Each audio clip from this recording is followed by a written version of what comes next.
Dumbledore said about like being near his relations? Yes. It feels more real now. Wait, Maybe, but I didn't even think about it in here because it never came up really. But everyone literally was saying, don't leave the house. True. So for me, normally, yeah, okay, you don't leave the house. But then I was thinking of your theory, and I was like, oh my gosh, I think it has something to do. I mean, well, this And- whole Petunia thing. There's something I'm upset there's a about. lot. There's so much. But I think the audiobook gave something away. How? Because, you know, it's the voices. And he flip-flops between voices. Remember my last? The letter, the voice he no. used was being Yeah, I think I know who it is. nice. Well, Wait. I don't even know who it is. Text me who you think it is. well, Right now? Yeah, right now. I can't. I'm not a good speller. My first instinct was that it was Voldemort.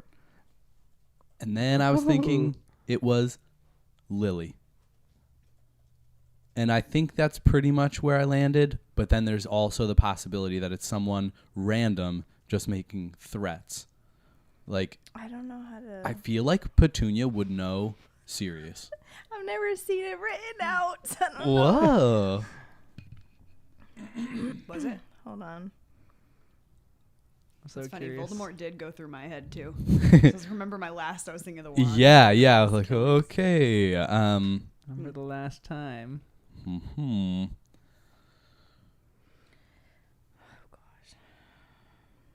I hope you're wrong.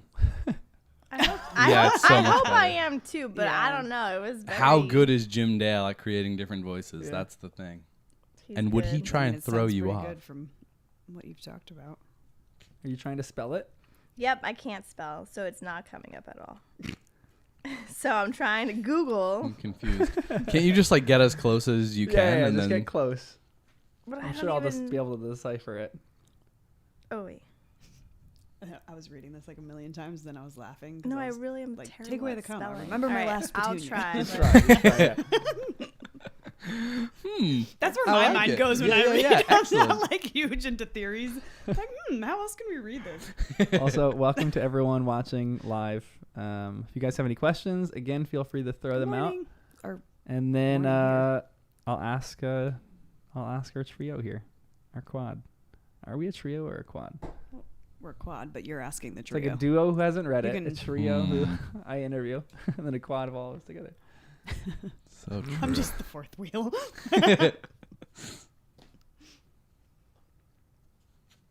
Oh my gosh, you don't know how to spell anything. Yeah, I told you. Is it right though? No, you are wrong, my friend. Yeah. Who did you think it was? I want to know the spelling now. Yeah. I can't spell. I have no. Yeah. I've never even seen it, so I'm like, I have no idea.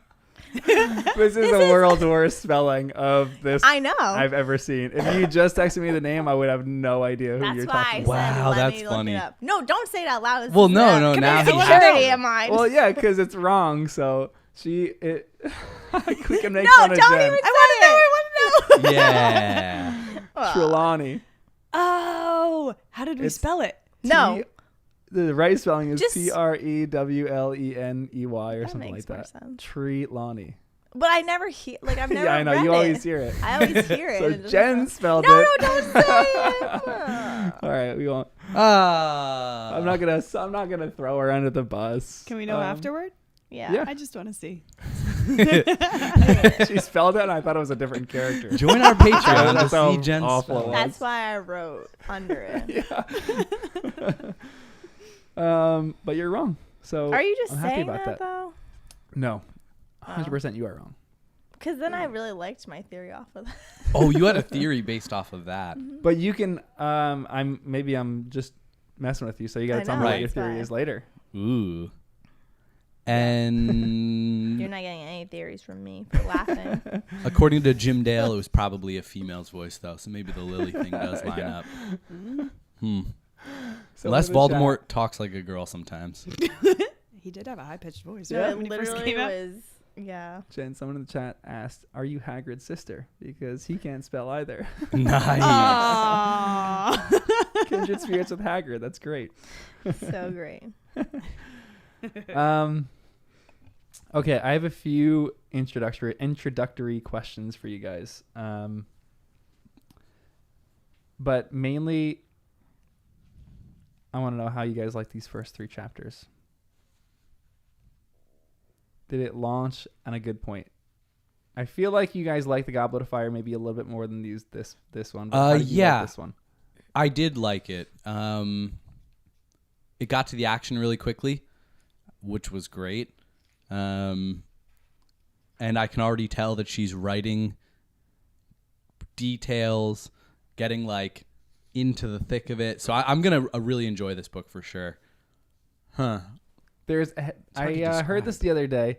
I don't know if I told you guys this too. I heard this the other day that she's not a good world builder. And this is the book where she starts building the world out a lot more. And I actually kind of agree with that. I don't think she's a great world builder. I think she's a great storyteller. Like there are people who build worlds, like the author of Dune. I tried to read that, and I can't do it. It's not a good story. I think at least it's the most incredible world building I've ever seen in my life.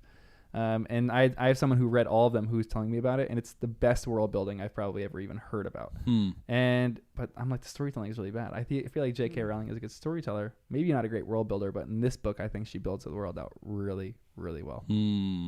So we'll see. Jen, how did you like the beginning of this book? I thought it was decent. It wasn't like the previous book, though. That one was just like dropping a lot of information that you could like try to guess where characters were coming from.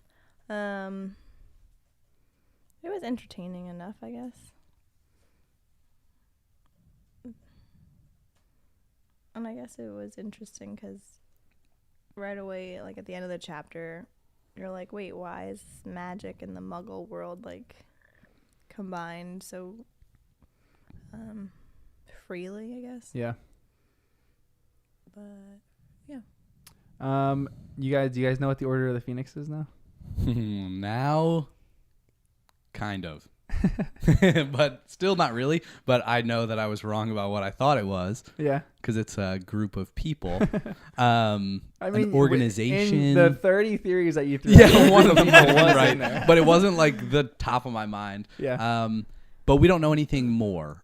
All we know is that it exists and it has a physical location in London. And it seems to be like a group of people that are loyal to Harry or Dumbledore or against the Ministry. We still don't really know, but like some kind of rebellion crew. But they've been around a while. So I don't know who started this thing. Right. Yeah, maybe. I don't remember. Is that your theory? I feel like Jen always just throws it in at random points. I was right about that, all right? Because I was. Pretty much were about half the stuff. Because that's my competitive side. So you just okay. I liked your theory better. I like the order of like the power of the feather from Fox the Phoenix. Well, it also still could be something like that. Like, why did they call themselves the Order of the Phoenix? Yeah. Is this all about Fox? Is this before Fox? How many other phoenixes are there out there? And who started this thing?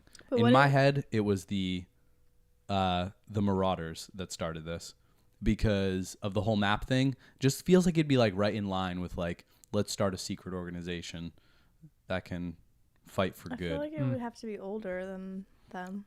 Oh, that sounds awesome. I would love for it to be older. I'm just not so convinced, but it could be. I think, well, I was also wondering, like, what are characteristics of a phoenix, right? Was it, like, bravery or, like, they heal? They put, what else was there? What do they do, phoenixes? Because then that is probably why they named it the Order of the Phoenix. Like, they're going out against, they're brave, and they're going to heal the land.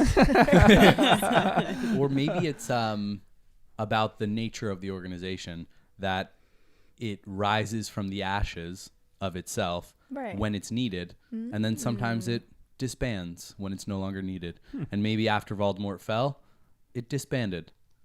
And now, like a phoenix, it is coming back together to rise again. The Order is reassembling to fight Voldemort again. Maybe. To start us off, Also, we just talked about this because Jen gave her spelling, but who do you think sent the note, remember my last, and what do you think it actually means? Give me your leading theories.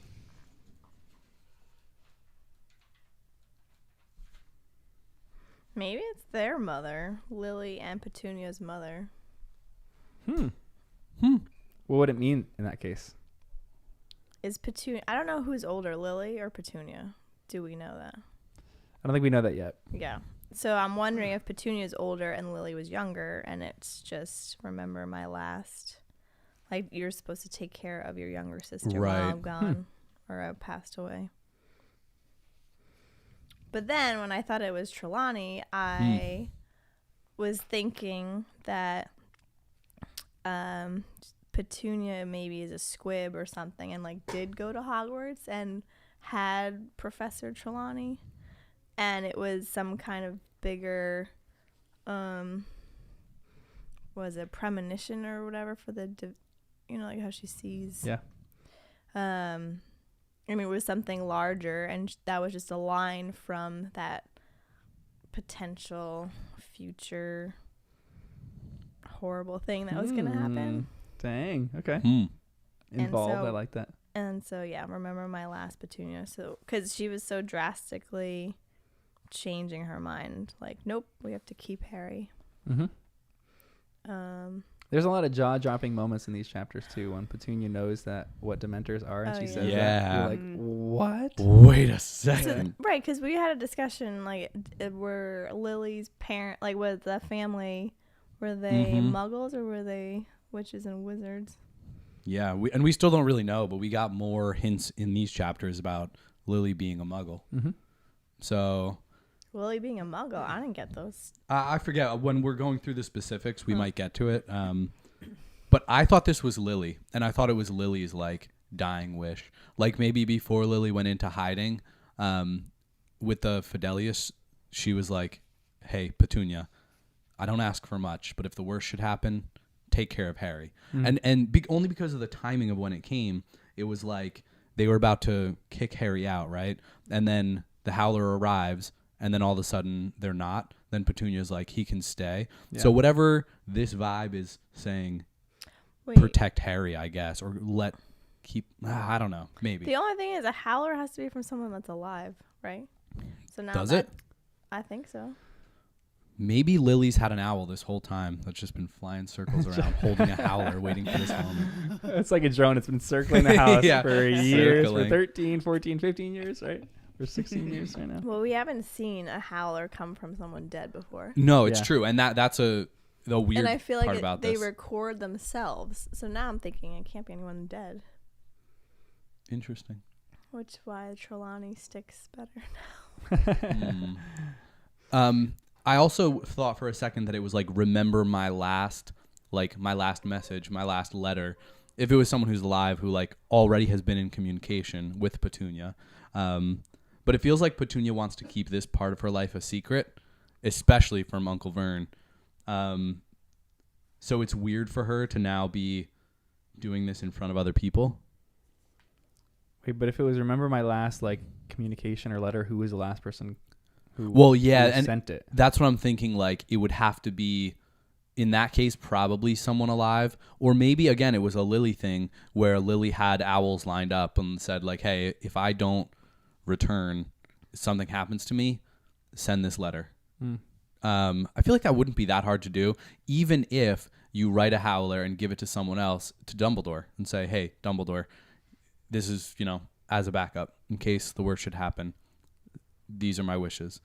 Send this over to Petunia, let them know, blah, blah, blah.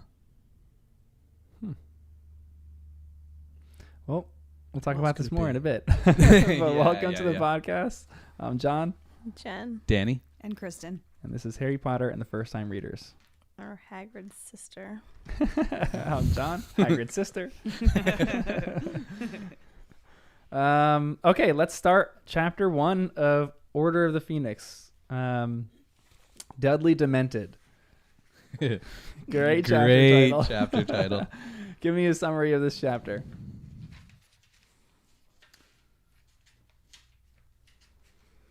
Well, it's the intro chapter.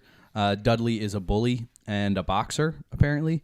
Harry is getting really bored noble and sport. antsy. Yeah, the noble sport. And then at some point, Dementors attack Harry and Dudley after they were kind of getting in a little bit of a brawl. Not quite a brawl, but tension was rising. And then all of a sudden, after the Dementors, Mrs. Figg comes out of nowhere. Dudley can hardly speak, and it's just a weird moment of Dementor showing up, and Harry fends them off and is surprised about Mrs. Figg and starts putting some of the weird pieces together.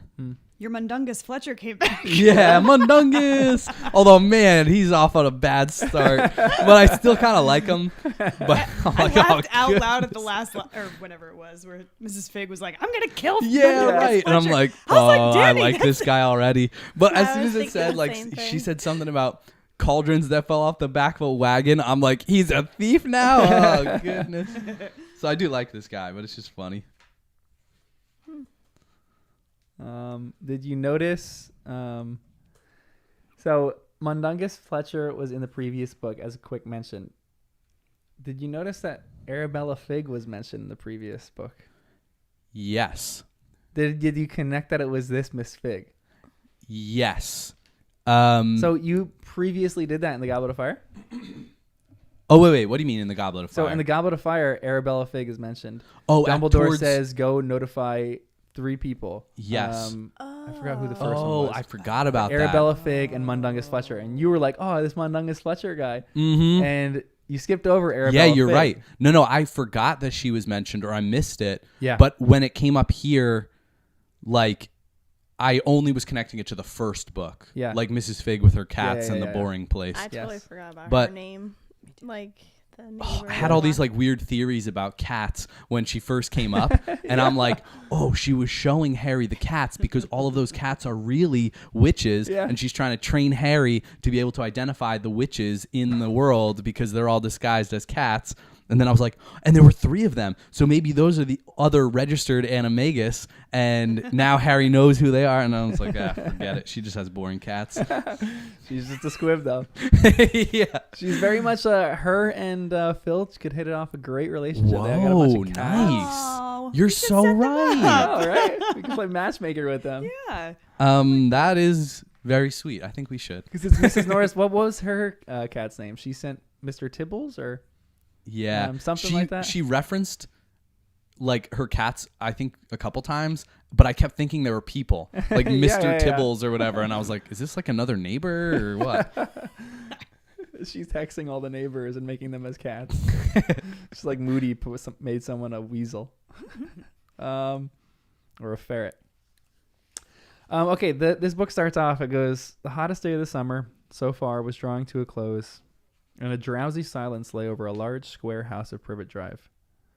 The only person left outside was a teenage boy who was lying flat on his back in a flower bed outside number 4.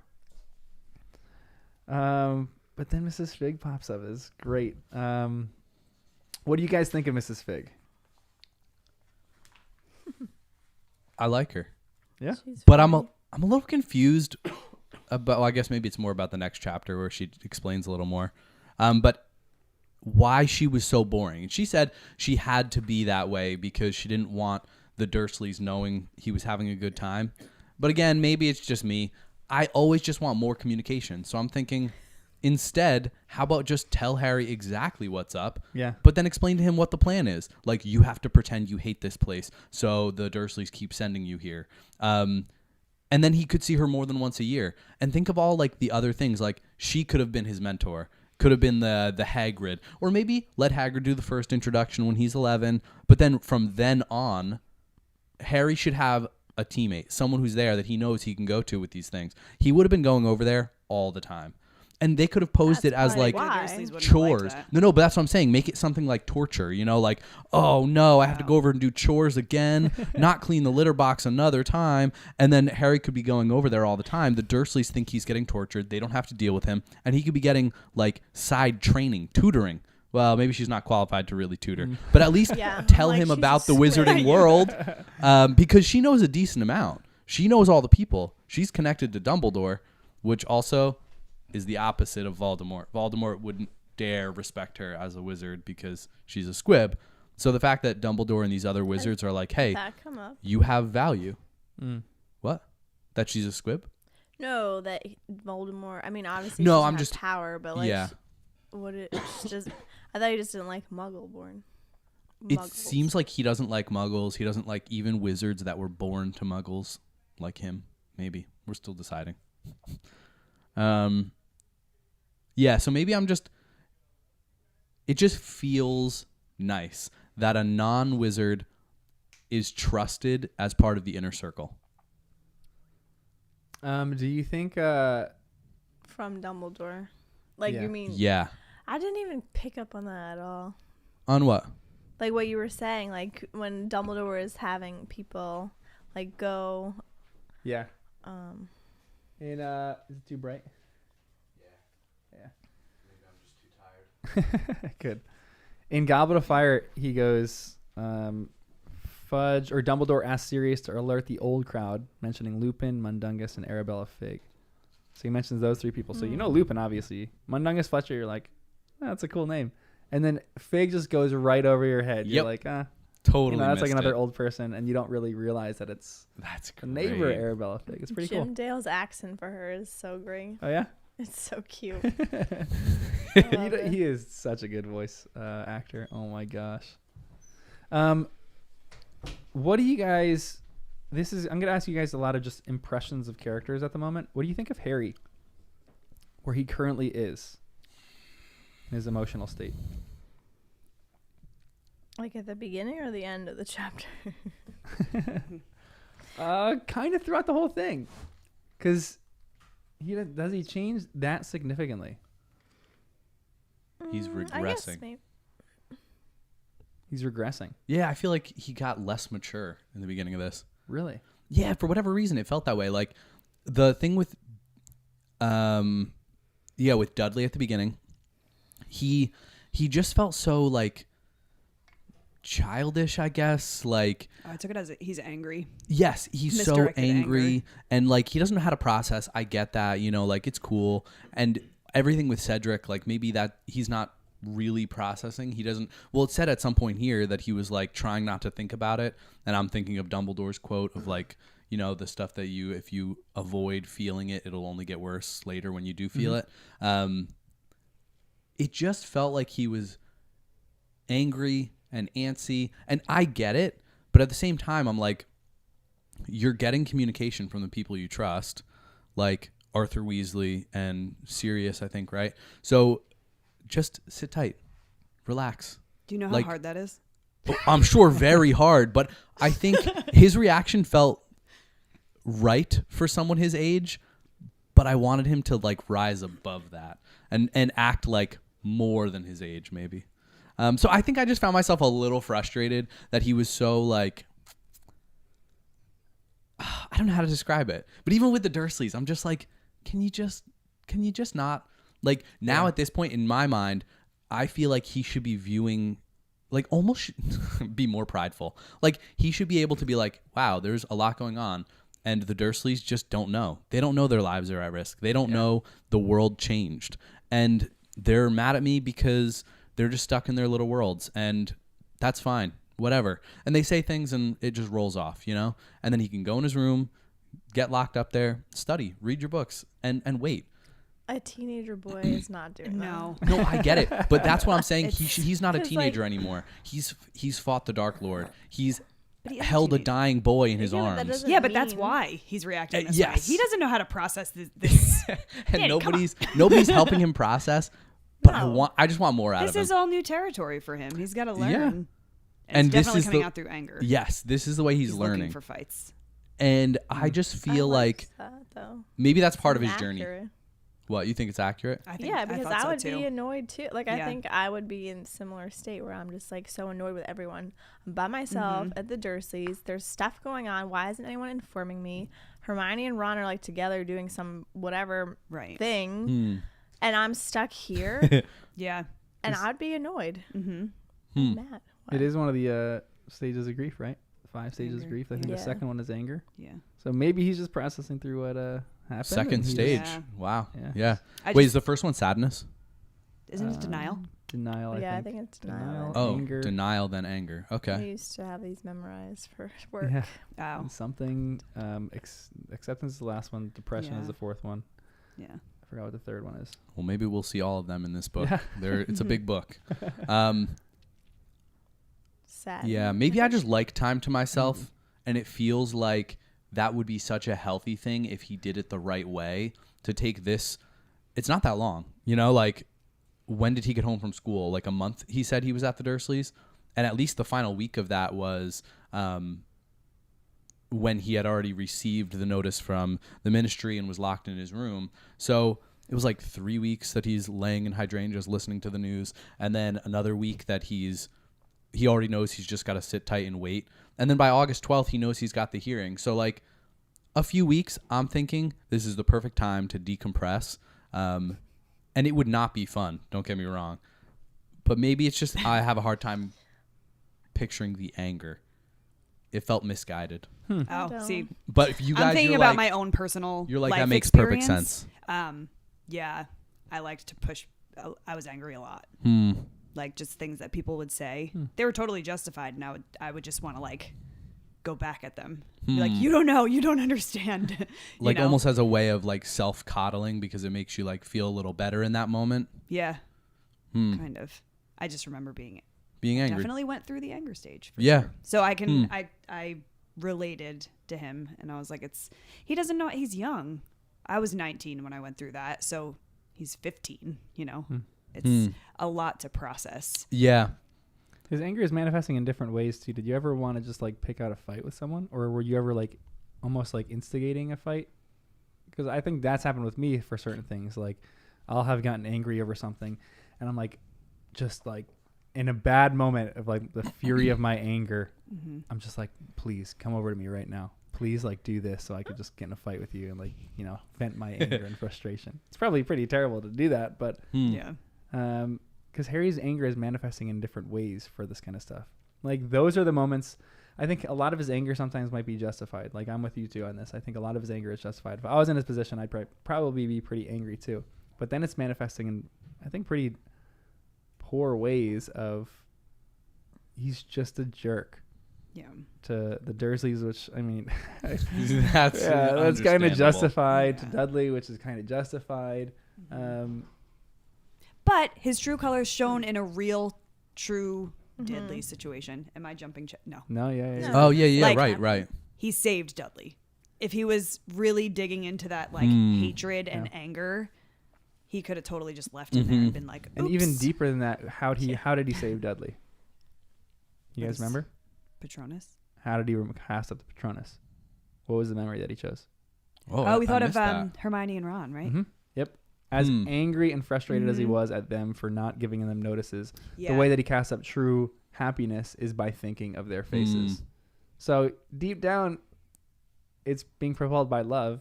It's anger and frustration because they're not communicating with him. But that's the theme of this book. People don't communicate. Crap. Yeah. Ugh. Someone on chat just made an interesting note that mundungus is an actual word meaning stale, rancid tobacco. Which just fits. I feel like that's what he smells like. Yeah. You get that image they, and you're like, he definitely smells like rancid tobacco. That's how they explained it. Yeah. In a way. No, they definitely did, right? Did they say that? Yeah. I was just re-listening to that's it. Funny. Really? Yeah, that's when great. he comes back. Right in the next chapter. It literally says like stale tobacco and like. That's funny. Oh my gosh. Something. Because. That's funny. Oh, when does he come back? At the end of chapter 1? Isn't it the beginning of chapter 2? Or. Page 22 in my book. Does it say it like that? It explains. There was a loud crack and a strong smell of mingled drink and stale tobacco. Oh my gosh. That's a great hilarious. catch, Jen. That's awesome. That's Nicely so funny. Done. Why do you think nothing has happened yet? Voldemort has risen to power. Or he has risen again, not risen to power. He's risen again. Why has he not done anything newsworthy? That would be too soon, I feel like. So is he amassing his followers now? Strength and yeah. Also, I think he took a big hit from Harry when they were dueling. An emotional blow. Like everything. Maybe he's like reevaluating. Like, if this kid, I get another time. He's on a retreat right now, reevaluating his life. He's really going to become good. He's going to turn to the good side. Harry's going to walk into the Order of the Phoenix, and Voldemort's going to be there. I'm sorry, Harry. I didn't mean it. He's on a retreat. What kind of retreats do you go to? Rehab. Maybe he's doing a rehab, not a retreat. But this is great writing too, because the section that you were saying. He had moved about 2 inches when several things happened in very quick succession. A loud echoing crack broke the sleepy silence like a gunshot. A cat shrieked out from under a parked car and flew out of sight. A shriek, a bellowed oath, and the sound of breaking china came from the Dursleys' living room, and as though this was a signal Harry had been waiting for, he jumped to his feet. At the same time, pulling from the waistband of his jeans a thin wooden wand, as if he were unsheathing a sword. But before he could draw himself up to full height, the top of his head collided with the Dursleys' open window. The resultant crash made Aunt Petunia scream even louder. So what has happened here, according to the book?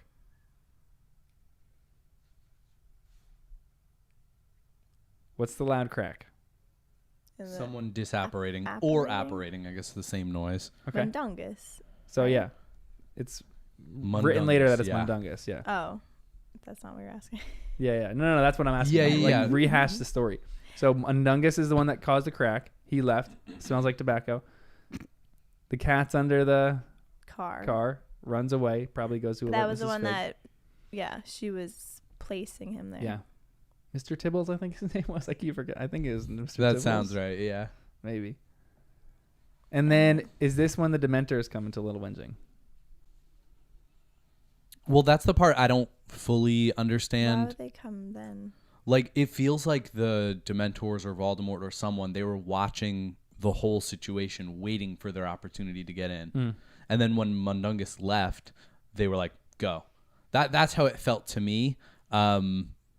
Who's sending the Dementors? Right. I don't know. Are they operating on their own? They don't quite seem like the type. Is it Voldemort? Part of me was like, is it like the Ministry of Magic that's annoyed with Harry? Wow, so they're sending out a Dementor? I don't know. Like, that wouldn't make sense. It's really harsh. But I don't know. Do you think Fudge would send out a Dementor? Or would have someone else send out a Dementor? He definitely would. I wouldn't be surprised because he did that with Crouch Jr. Brought a Dementor to murder him. Or capture his soul and bring it to Voldemort. Yeah, I don't know. Do you guys think that you're going to dislike Fudge or, Snape or another character more than Voldemort? Like, is Voldemort highest on your list of person that you dislike, or is there another person above that? And do you think that there could be another person above who you currently hate? I think there are going to be characters that are going to annoy the crap out of me more frequently through the chapters, so that way it probably would surpass Voldemort in a way, because he's probably like in the background doing his evil thing. Yeah, Voldemort does feel far away. Like, Fudge really does annoy me right now. I'm so annoyed with him. So that's why I said that he sent. He could be the one sending Dementors. Yeah, absolutely. And we've seen a lot of trials now. Well, 3 of them. 4 of them if you include, what was the Buckbeak? Yeah. So Harry's trial does not fill me with the warm fuzzies of justice.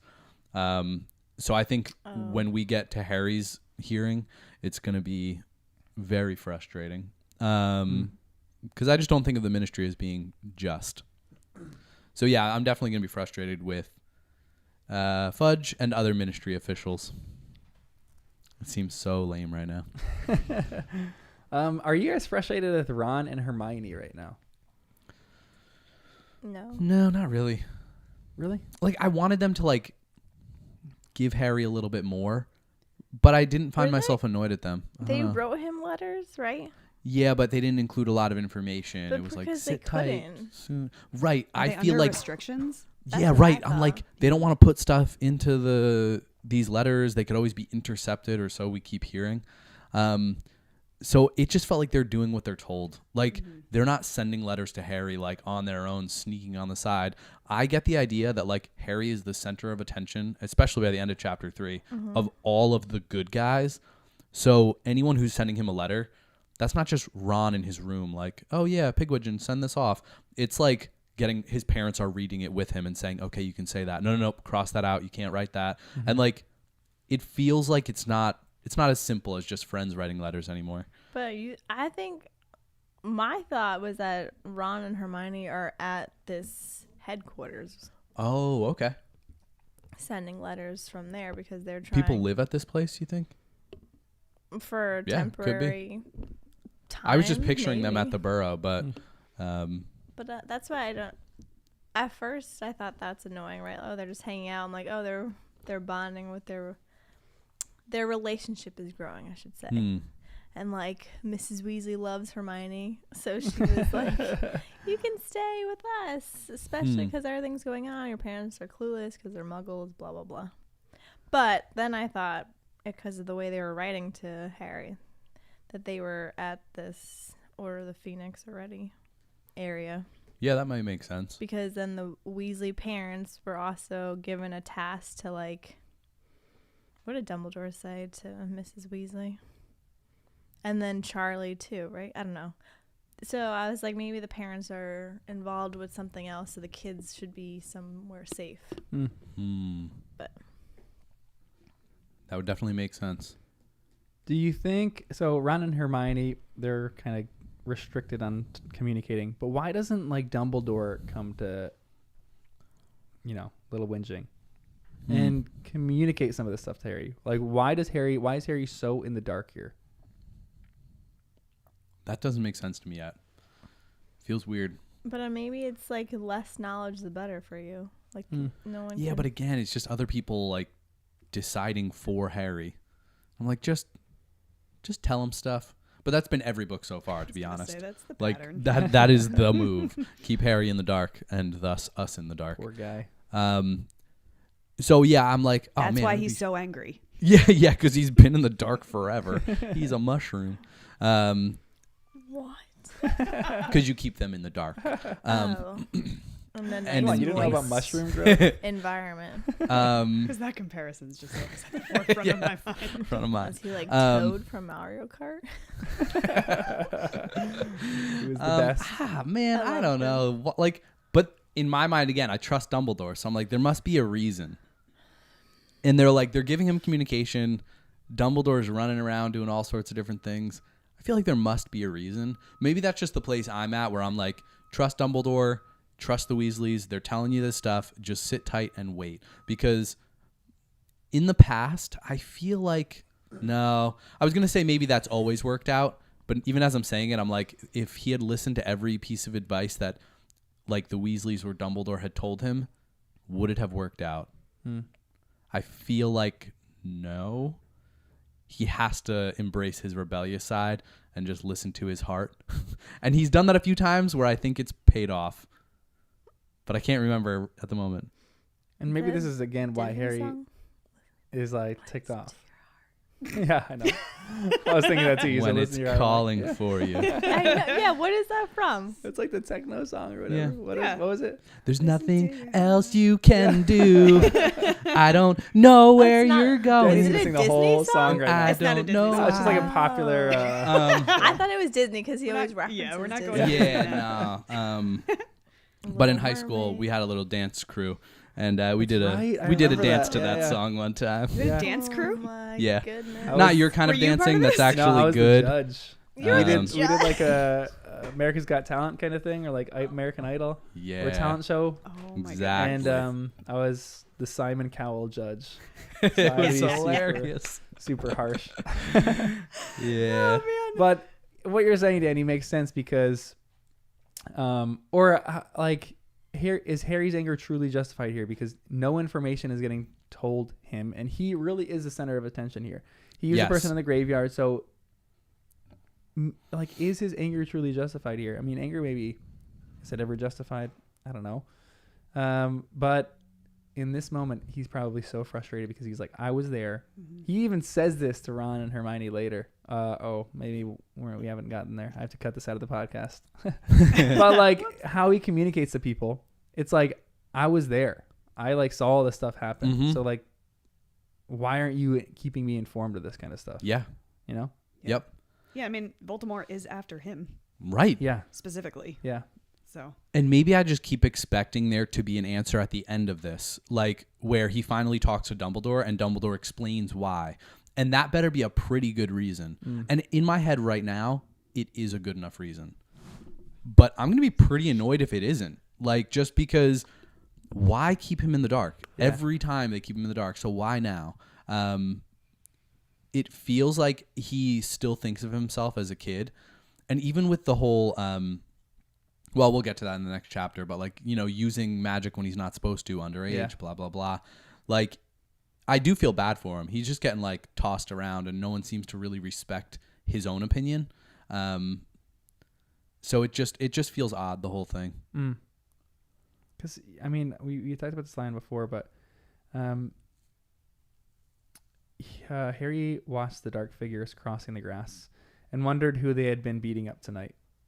Looking around, Harry found himself thinking as he watched them, come on, look around. I'm sitting all here alone. Come and have a go. His anger is just manifesting in like almost near violent ways where he just wants to beat up someone or like he's instigating, he's goading people. Mm-hmm. Which is just, I don't know. It's interesting because I've definitely done that before.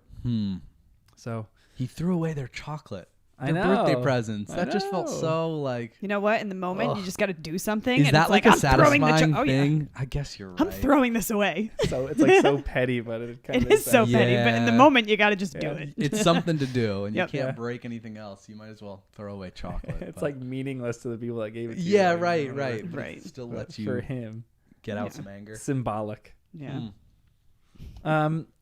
Harry mentions this line because in the meantime, he had nothing to look forward to but another restless, disturbed night. Because even when he escaped the nightmares about Cedric he had unsettling dreams about long, dark corridors, all finishing in dead ends and unlocked doors, which he supposed had something to do with the trap feeling he had when he was awake. Do you think Harry's right? Do you think this has something to do with the trap feeling? Do you think he's actually dreaming about a place?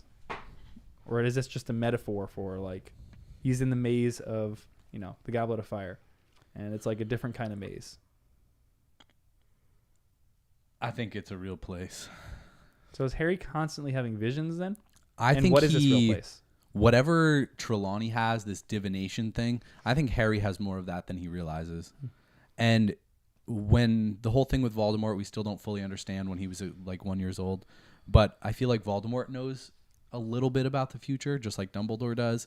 And I feel like this might be a Harry thing. So far he's been pretty spot on. Even when we were like kind of half joking about that time with Ron where he was making up his homework for divination and just like throwing it out there, but you're like, yeah, but he did kind of drown. He kind of drowned maybe twice you know, like it kind of, and I think there were still a few things that were in there, like he talked about like dying or something maybe, and I'm like, well, it didn't all really happen, but he did have that vision when he fell asleep. Yeah. He did have that dream, even though that was present time with Voldemort and Wormtail and Frank and Nagini. So Harry's got the gift. But to see a vision of the future, long corridors, I kind of think so, but it just feels a little weird. It could be a metaphor. Yeah. What do you think, Jen? Do you think this is actually a place? I missed the beginning. I'm sorry. It's when he's dreaming. So it says he's dreaming of long dark corridors, all finishing in dead ends and locked doors, which he supposed had something to do with the trap feeling he had when he was awake. So, is this a real place, or where do you think this is? You think this is somewhere in Hogwarts? I feel like he gets visions from Voldemort, though, like Voldemort's life. So I wonder if it's like wherever he's like seeing areas that Voldemort are. Is that potentially? So do you think? Okay, so that's a really interesting point that you mentioned. So Harry gets visions of Voldemort, right? We saw that in the last book of like his life. Do you think Voldemort is getting visions of Harry? Do you think that this is a connection or this is a one-way tunnel? I would like to think it's a one-way tunnel that Harry gets intel. But I feel like it maybe goes both ways. But maybe not, because... I tend to agree with you. But maybe not. Well, only because wouldn't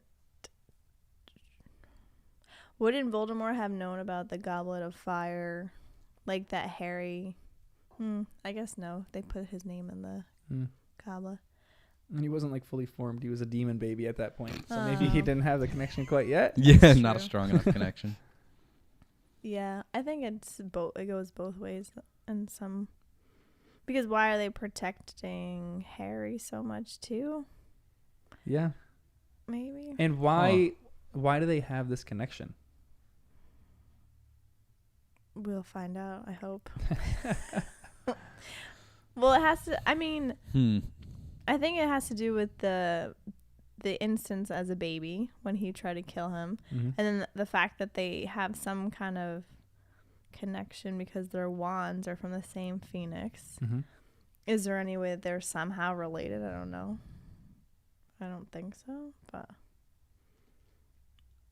maybe Voldemort's family is the Potters and he went to go kill them so he could be the only standing one. It's interesting. That's a great response to that. I just can't quite find I can't quite find a way that could work. But I think it could. McGonagall's Harry's grandma.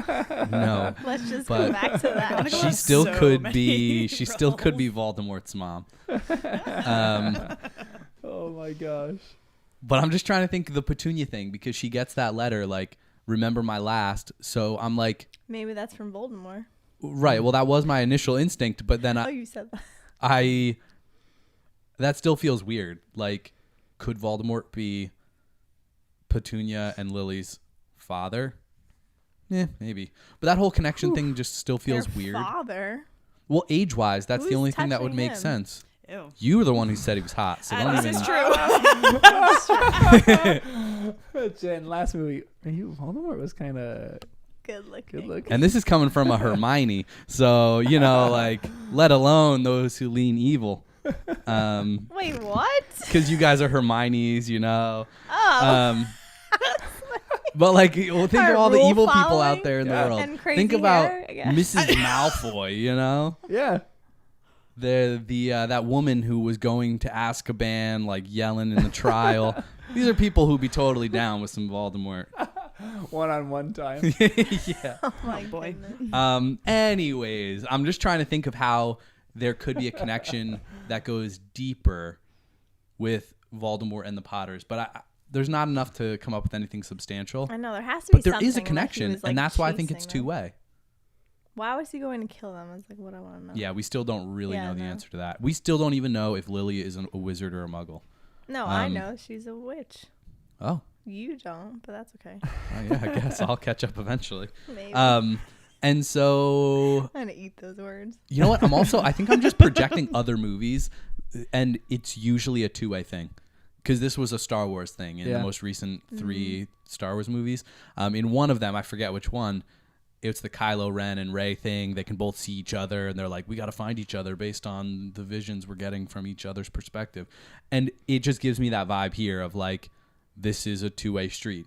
Voldemort is seeing that. And maybe that's why he had to stay at Privet Drive, because that's what I was thinking. They had to like find a way of securing the Phoenix, Order of the Phoenix location, because they don't want Voldemort getting a vision of where that is. Right. And that's why Dumbledore didn't tell anything. Like, isn't sharing any information, maybe. That's why he's in the dark, because he can't know things, because Voldemort will then know what's going on. Yeah, maybe, because we don't know what the window is they were looking for, too. They're like, in 15 minutes exactly. Maybe someone was keeping an eye on Voldemort.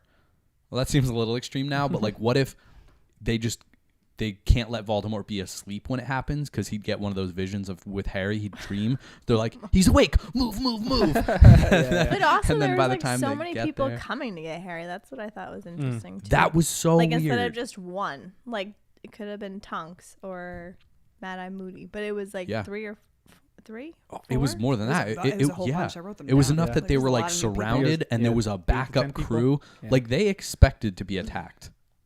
I mean, some of this, we'll get to that, but some of the stuff Moody was saying, he was like, I mean, he's like, if all some that of we're us joking die, about, I was like, what? But he was like, if we die, keep riding west, there's going to be people who are reinforcements who will come get you. It's insane. But we'll get to that in a bit. Intense, yeah. Do you guys have anything else in this chapter, in the first chapter? I still can't figure out if Dudley is actually like fit now. Like he's big. Like I'm like, is he like overweight still, or is he like a boxer? Like he's getting fit and shredded. I mean, he sucker punched Harry. That was so annoying. Yeah, that was not cool. Big D. Yeah, didn't it take the last year to diet? Didn't it? But it's just hard to actually picture him this way now. Like he going feels from a so whale. Yeah, from the size of an orca or whatever they said. And now he's he was fit. a baby whale, a young whale, or something like that. Yeah, so that whole dynamic and then the bullying and whatever, I'm like, oh, this is so weird.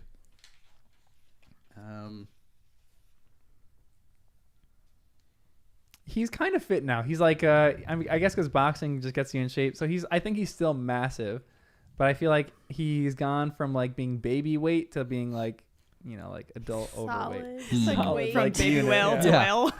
Like it used to be like a baby whale is like, solid. baby fat. Now he's got like muscle attached to some of that fat. somewhere deep in there. He's just a big boy. How are we gonna see this in the movie? Every time I picture, because they cut out like the intro usually, and I'm like, oh, this would be fun to see visually the Dementors and Dudley. Yeah. And their reaction. Don't get your hopes up though. I know. Danny, beginning of every book. I can't wait to see this in the movie. No. Yeah, in the movie, all these chapters are just going to be gone. It's going to start in the order of the Phoenix Place, blah, blah, blah. I will say they did a different screenwriter for this movie, and much more beloved than the previous screenwriters. Oh, awesome. So, why do they keep changing, though? I don't know. They change directors all the time. I don't know why. I feel like you would keep it consistent, like Star Wars. Yeah, right? Yeah. Yeah, that is interesting. Yeah, we have only a while till we get there, though. I know. We're going to be here for months. I also just embrace it, soak it up. Come on. So good. I thought it was weird that the Dementor, when Harry was like kind of wrestling with the Dementor a little bit, the Dementor said, "I've never died. Bow to death, Harry. It might even be painless. I would not know. I have never died." So I'm still like forming my opinion of what a Dementor even is. But I was starting to have that thought of Dementors did die, and they almost are like zombies or like brought back from the dead. That was what Voldemort said. What? To Harry. Mm-hmm. That line? That line is from Voldemort? Yeah. Oh, so Jim Dale did a Voldemort voice. So No. I remembered that too. Yeah, that's what I mean. Like, give her some credit. Yeah. No, I'm not trying to take away the credit, but like that adds the clarity. Yeah. Thank you, Kristen. So Voldemort is saying, "I have never died." It was very clear at the end of the Goblet of Fire. He said that as like a proud moment. So this is in Harry's know. head, but from Voldemort, not a Dementor thing. Yeah, but maybe the Dementor created it. Because I thought of the first... What book was that? I don't know. They're all blended. When they're on the train and the Dementor comes. Yeah. 2. Yeah, Three. yeah. Three? 3, yeah. Oh, that was 3. Man. Wow. I was going to say book 1. I was like, that's not right. Definitely not. Can you imagine Harry literally has never seen any magic happen, and then he goes, oh boy. See, my timeline does not work. And how I distracted myself. I don't know what I was going to say. Oh, the first Dementor, we heard the woman screaming. Right. And that was, we're saying Lily probably. So this is again like just a Harry moment in his own head of like his own memories and fears. And okay, that makes a lot of sense. Because they is do, that what you did? Mm-hmm. Yeah. But you're thinking it was a Dementor saying they never die? Yeah. Oh, I viewed these words as coming from the Dementor itself. Interesting. Like talking to Harry. Because I'm still trying to form an opinion about the Dementors. What page is that? 18. Dementors are slightly anomalous. Like they're a strange group of being. There's not like there is kind of clear canon on where they came from, but like not how they came to being. So you guys want a little backstory on Dementors? Yeah, sure. Of course. Jen's gonna laugh at me because I'm gonna nerd out for a second on Dementors. But there was a dark wizard, I think in like the 15th century, and he would play, I think, games with muggles. You remember the short story, The Most Dangerous Game? Yeah. Where like someone would have people come to his island and he would hunt them because he got sick of hunting animals, so he would play a game with people. Oh, sounds healthy. It was I remember reading it in high school English class. Story, like, that's yeah. You heard of this book, Jen? No. Okay, I've me never neither. heard of It's it. just a short story, I think. So It's like a that's guy not who good. gets bored of hunting like animals, so he has people come to his island, he shipwrecks them, and then they have to like fend for themselves. Goodness And gracious. like it's like the Hunger Games kind of, Yeah. but more like hunting. So this guy did something like that. He would draw muggles in and he would like terrify them, and it was like he was a very evil wizard. And I think they left this island after he died for a while, and all of a sudden they came back to it, and Dementors were there like feeding on like happy memories of these people that were there. So they didn't quite know what to do. I think wizards were like, we don't know where these came from or what happened. And so there was like a lot of debate for what they should do with this island or anything like that. And I think it came to the point where they were like, let's just give them a job and put our prisoners here, because there was a big fortress on this island. And so that's where Azkaban is. And Dementors did not have allowance to go anywhere else except for that island until Prisoner of Azkaban, when they were given permission to go to Hogwarts. That was the first time they were like. I believe that was the first time. Yeah. I think I'm not positive. I'm not 100% positive, but I think that's kind of how it went. And there was all sorts of debate in the Ministry of Magic for whether they should use them or not. But there was such fear over what they would do if they just let them free and said, you can't guard Azkaban anymore, that they just let them guard Azkaban, and that was their job. Because if they were like, okay, you can't do this, we're going to hire wizards to guard this prison. They didn't know what was going to happen, where they were going to go, what they were going to do, and they might terrorize the world. So there's like a little bit of anonymity for what these creatures are and where they came from. But that's kind of a little bit of their origin story or their backstory. Whoa. Pretty terrifying. Yeah. And a natural alliance with Voldemort. Yeah, exactly. Yeah. They kind of have their origin with dark wizards to an extent. They are like Death Eaters. Yeah, Naturally. Oh yeah. for sure. Yeah, kind of. Maybe that's where they got the name from. Yeah. And then why, just as like a general question, why wasn't Harry able to cast his Patronus? Because he's angry and pissed. Yeah, because he's angry and pissed. I feel like that's very true to life too. Yeah, like it's really hard to think of something like happy when you're like in that state of mind. Yeah. Mm-hmm. You just want to stay there. I would. Yeah. Oh, trust me. Me too. We have someone in the chat saying this too. This is interesting. There are 3 classifications of magical being: beast, being, and spirit. The Dementor is a bit of an amalgamation of all 3. I didn't know that. That's interesting. But yeah, Harry can't cast Patronus because he's angry at this moment, and like I feel like a lot of us relate to some extent. But I think it's actually really beautiful writing. How he's able to conjure it is just by thinking of his friends, and there's like a deeper form of love behind his anger. He's really frustrated at his friends because for like loving reasons, because he wants them into his life, because he wants to be known by these people, and he's mad at that. So he kind of gets through all that and is able to cast Patronus, which is great. And the chapter ends and chapter 2 begins. A peck of owls. What is this chapter about?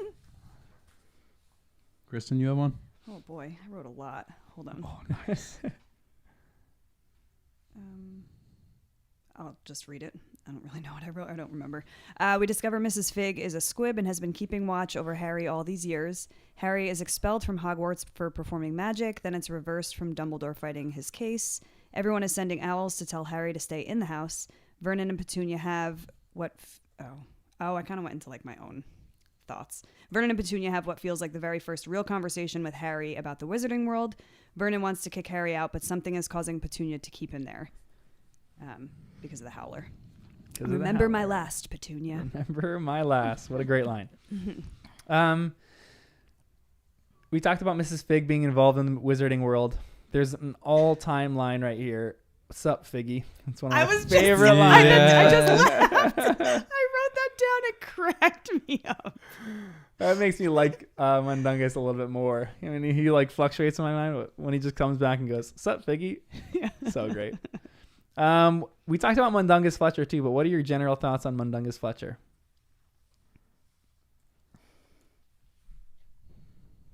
Why was he put in charge of Harry? Right? He just seems very self-consumed. Like, oh, this is a good opportunity for me. I'm going to go. Bye, Harry. And they were like taking shifts. Yeah. And then he's just like, yeah, I'm out. Yeah. And at the time when I was reading this, I was like, it's kind of funny. He seems likable. He's so chill. I'm like, good. Mrs. Figg is just a little bit like high strung. But then after hearing the way Moody and these other, people, Lupin and all them are reacting, I'm like, maybe it was incredibly irresponsible that Mundungus left. Yeah. And it could have cost Harry his life. Yep. So then I'm like, all right, well, that makes me really not like him. But we kind of have to see how serious it is before I can make a final judgment. Did Dumbledore place him there? Because that lines up. Yeah, you're right. He'll bring him in to be the teacher of the dark arts. He's using the same safety measures that he does on Hogwarts and Harry now. And those are so safe. Such a safe place. We get some good lines in this. Mrs. Figg goes, "I'll take you to the door," as they turn into Privilege Drive, just in case there are more of them around. Oh my word, what a catastrophe. And you had to fight them off yourself. And Dumbledore said we were keeping you from doing magic, or we were to keep you from doing magic at all costs. Well, it's no good crying over spilled potion, I suppose. But that's a cat's among the pixies now. Great line. But why does Dumbledore want to keep Harry from doing magic at all costs? He doesn't trust the Ministry at all.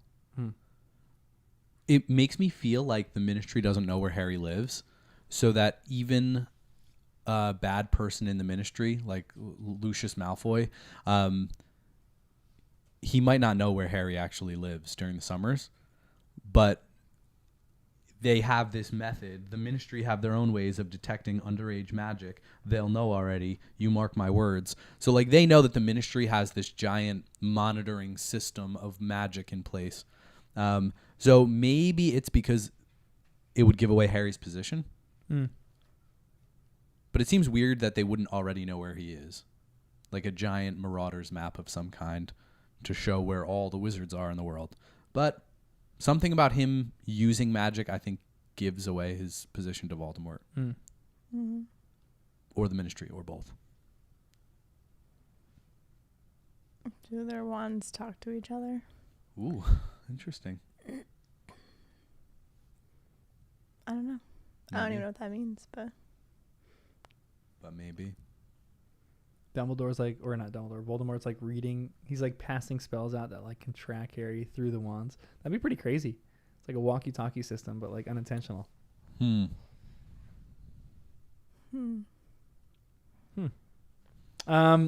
this moment, it's probably, so Harry gets expelled and his stomach just drops out of his body. Have you guys had a moment in your life when something, not like you haven't gotten expelled, but where something has happened? Maybe the two of you. Since we're Hermione's. Have you guys had something happen where your stomach like literally drops out of your body and you're like, oh, my life, this is it?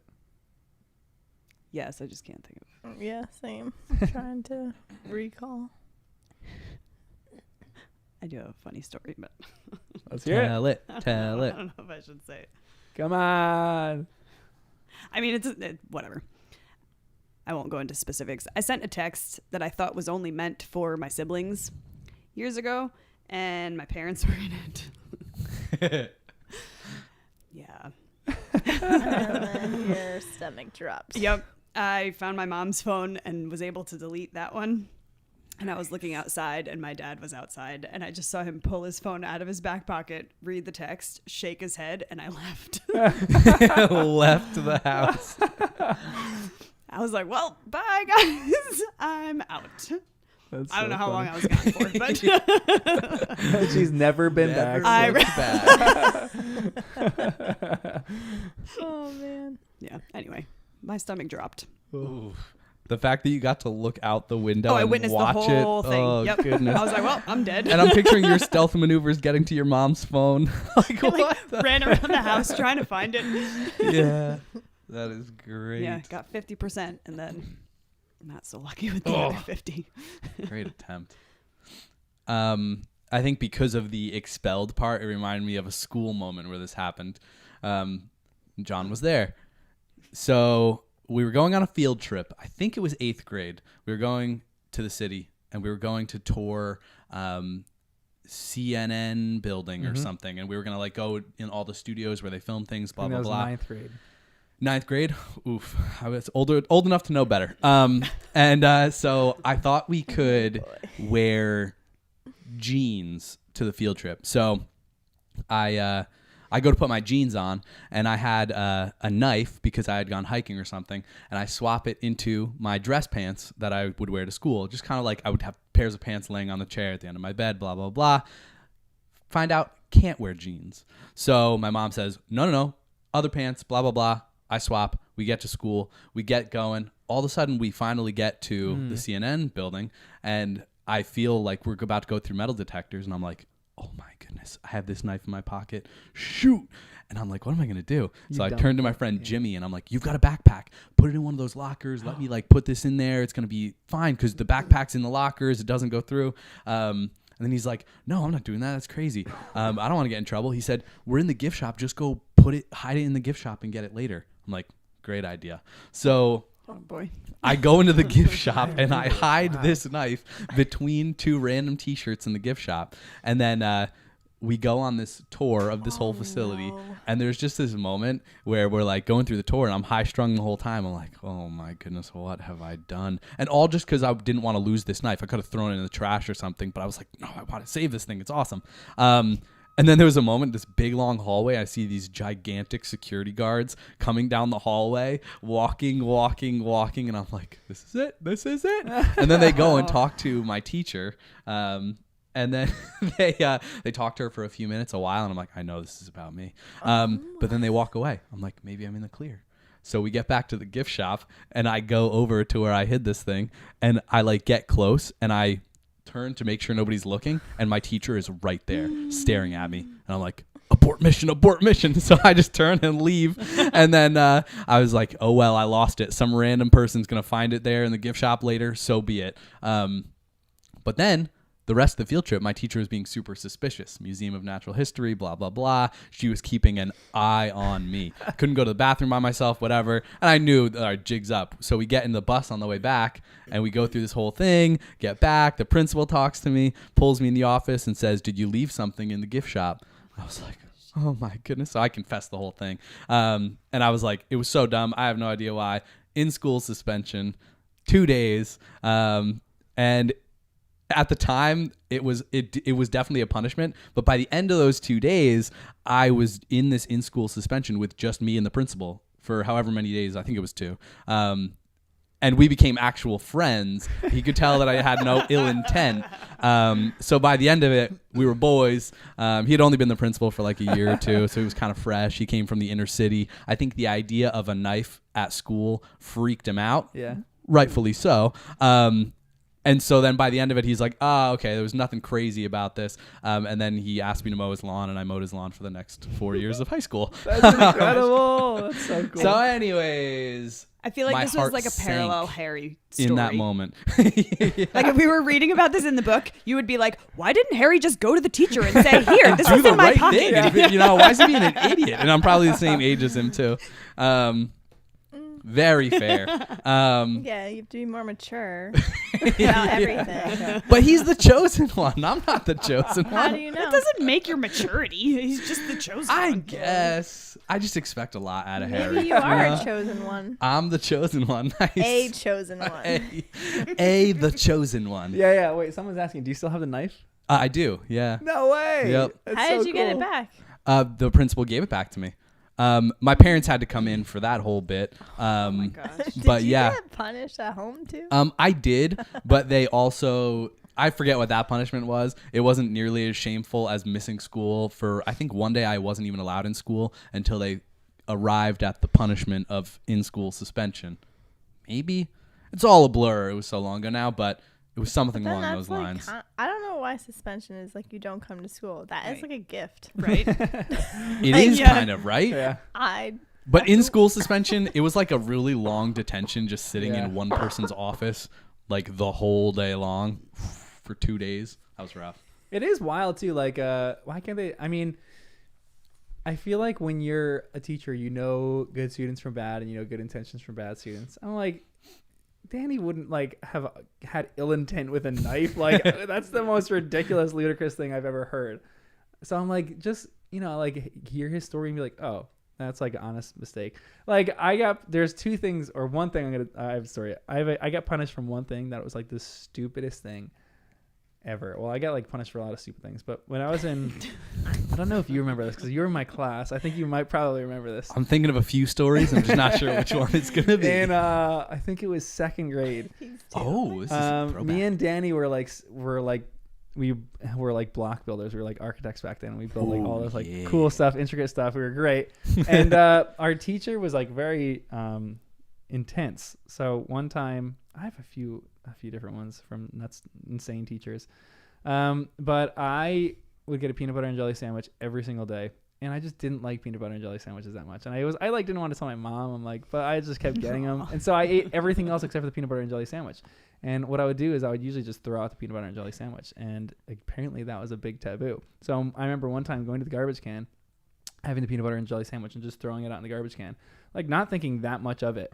And then freaking Rebecca. Oh, Rebecca. She goes and tells our teacher that I threw away a peanut butter and jelly sandwich. And the teacher walks over to me and she's like, did you throw away your peanut butter and jelly sandwich? And in the moment, I'm like, didn't think it was a big deal, but I'm like, no, I didn't. And I stuck to my guns of not saying that I threw away the peanut butter and jelly sandwich. So I got picked up from school from my mom. My teacher goes over to the car and explains the whole situation when I'm like sitting there talking to someone else, like one of my friends. She's explaining this whole situation to my mom.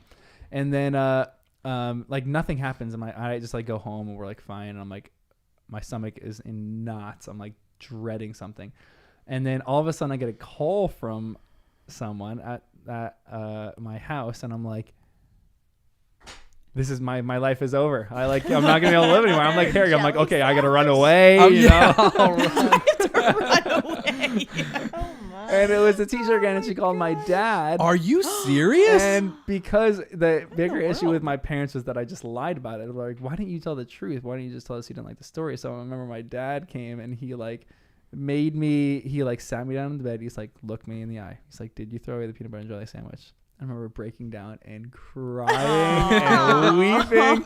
And I had to call the teacher and tell her I threw away the peanut butter and jelly sandwich. And it was like, why is this a big deal at all? But I remember my stomach. Because of Rebecca. Moment. Yeah, I know. Freaking Rebecca. Are you kidding me? She became one of my better friends in high school. But we'll never forgive her for that. It was awful. And then I have another story where I forgot there was a test or a quiz, a vocab quiz. And I came into school and I realized it's vocab quizzes now. And my mom I didn't tell my mom that I had the vocab quiz. So that week, she's like, okay, let's study for your vocab quiz together. So I studied my vocab quiz with her after I had already failed the quiz. Oh, no. So that Friday, we got our Friday folders back and she sees I failed the quiz. And she's like, Jonathan, this doesn't make any sense. You nailed all your vocab words with me at home.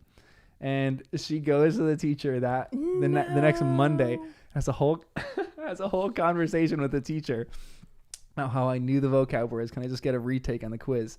And I remember looking at that conversation and I was like in agony. I was like, I am going to get demolished at home for this. Goodness. Turns out my mom never mentioned when we studied, my teacher had never mentioned when the quiz was. Oh my gosh. I got to retake the quiz. I aced it. My It's mom a miracle. still doesn't know to this point. Yeah. Well, So victory. Mom, if you're listening to this, I'm sorry. The confessions are coming out. Oh, that's so Doesn't great. Oh, my so gosh, that that's was great. my. Those are my moments when my stomach dropped out of my body. I had so many moments of that when you said vocab quiz, but I was that kid that I went in literally 5 minutes, studied all 20 vocab words, and I'd get 100. Oh my goodness. Sorry. You would remember. You it? smart Yeah. person, you. I hate that. I couldn't stand people like you in high school. Sorry. Yes. Wow. You must have something, Jen. Oh, I have a ton, but Ooh, nice. I'm not gonna say anything. They're all too close to home. There's something about those heart-dropping moments. It reminds me of when we were going around talking about like running late, whenever that was a couple books ago. God. Like just those moments where you're like, your heart drops. You know what I mean? It's like same vibe, when but I, there's just punishment snooze vibes. too long in the morning, yeah. and I'm the opener, and Yeah. I'm supposed to be opening the whole department, and I slept like 45 minutes into the time that I should have been leaving. I remember waking. I'm supposed to be at work at 6:30 in the morning. I woke up at 6:15. Oh. And It how long takes is the me a drive? half an hour to get to work. So that would be one of them where I wake up. No, it's not really this time. It's this time. What do I do? And I was like rushing to get changed. Got ready in 10 minutes to leave. I'm texting my boss. I'm so late. I'm so sorry. Yeah. Traffic is so bad right now. I'm No, sorry. I didn't even do that. I was like, I Yeah. slept through all my Yeah. alarms. I'll get it done. But that was the fastest I've done, like, opening up the department. So quick. That's so But that's the worst, too, because it's the morning. Yeah. So it's like you're not throws really you off. awake. start off the day so bad. And you're Yeah. like, what's going on? This can't be real. Like, all these Right. things. You're like, no. That's awful. Yeah, not fun So at all. now we all kind of know what Harry's feeling in this moment. Where he's like, I'm expelled. His whole life flashes before his eyes a little bit, which sucks. And then we got this interesting line. How many times do I have to tell you, said Harry, temper flailing and voice both rising. It wasn't me. It was a couple of Dementors. A couple of, what's this codswallop? Dementors, said Harry slowly and clearly. 2 of them. And what the ruddy hell are Dementors? They guard the wizard prison, Azkaban, said Petunia. 2 seconds of ringing silence followed these words before Petunia clapped her hand over her mouth as though she had let slip a disgusting swear word. Uncle Vernon was Googling at her. Harry's brain reeled. Mrs. Figg was one thing, but Aunt Petunia? How does Petunia know about this?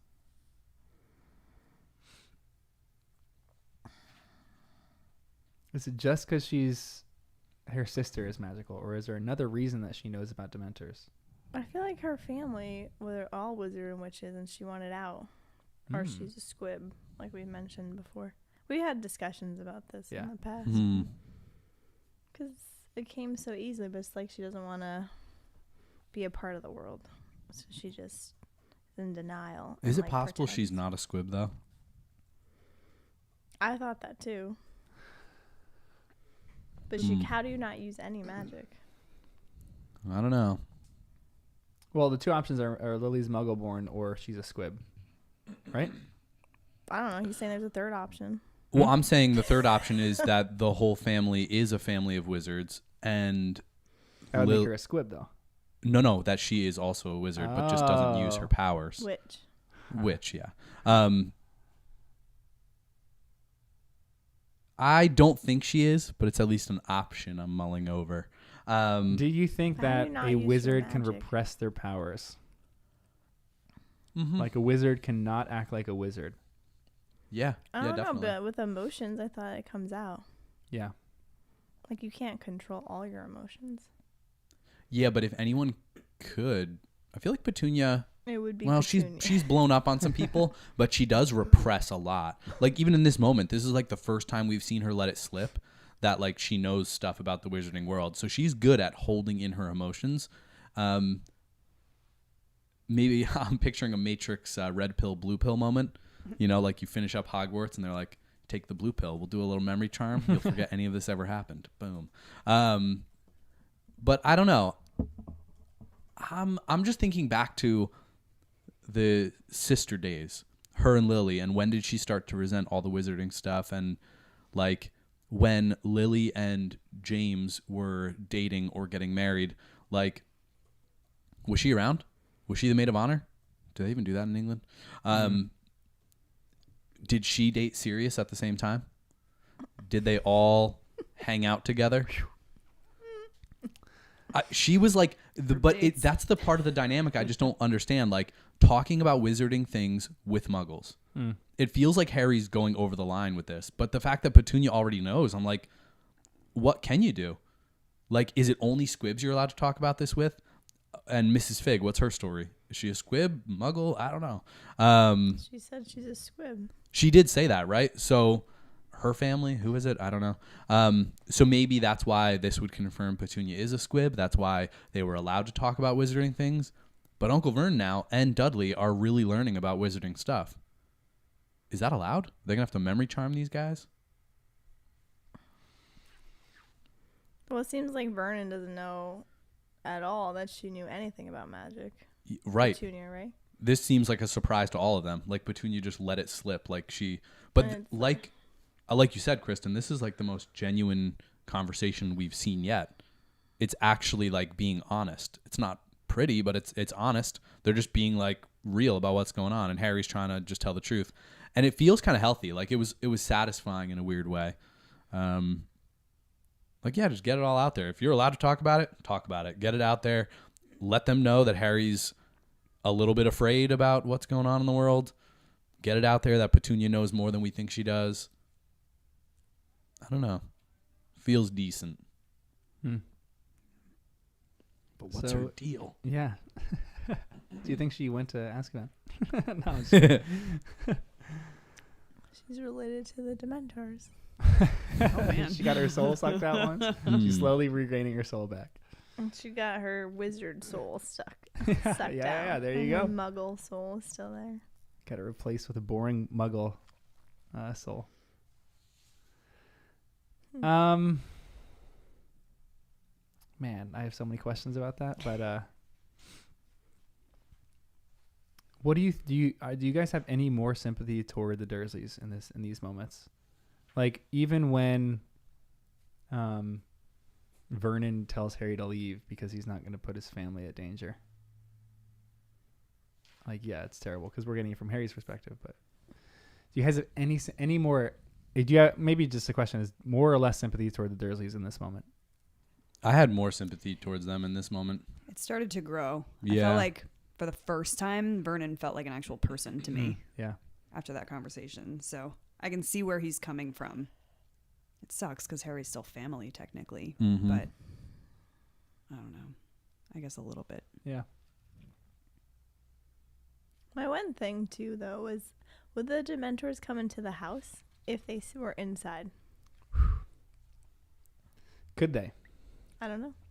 Dumbledore's little relation I feel protection. Like, right. So I'm like, would they not be able to see the house, or would they not be able to enter the house? Oh, like a Fidelius on there? Maybe it's a little secret house.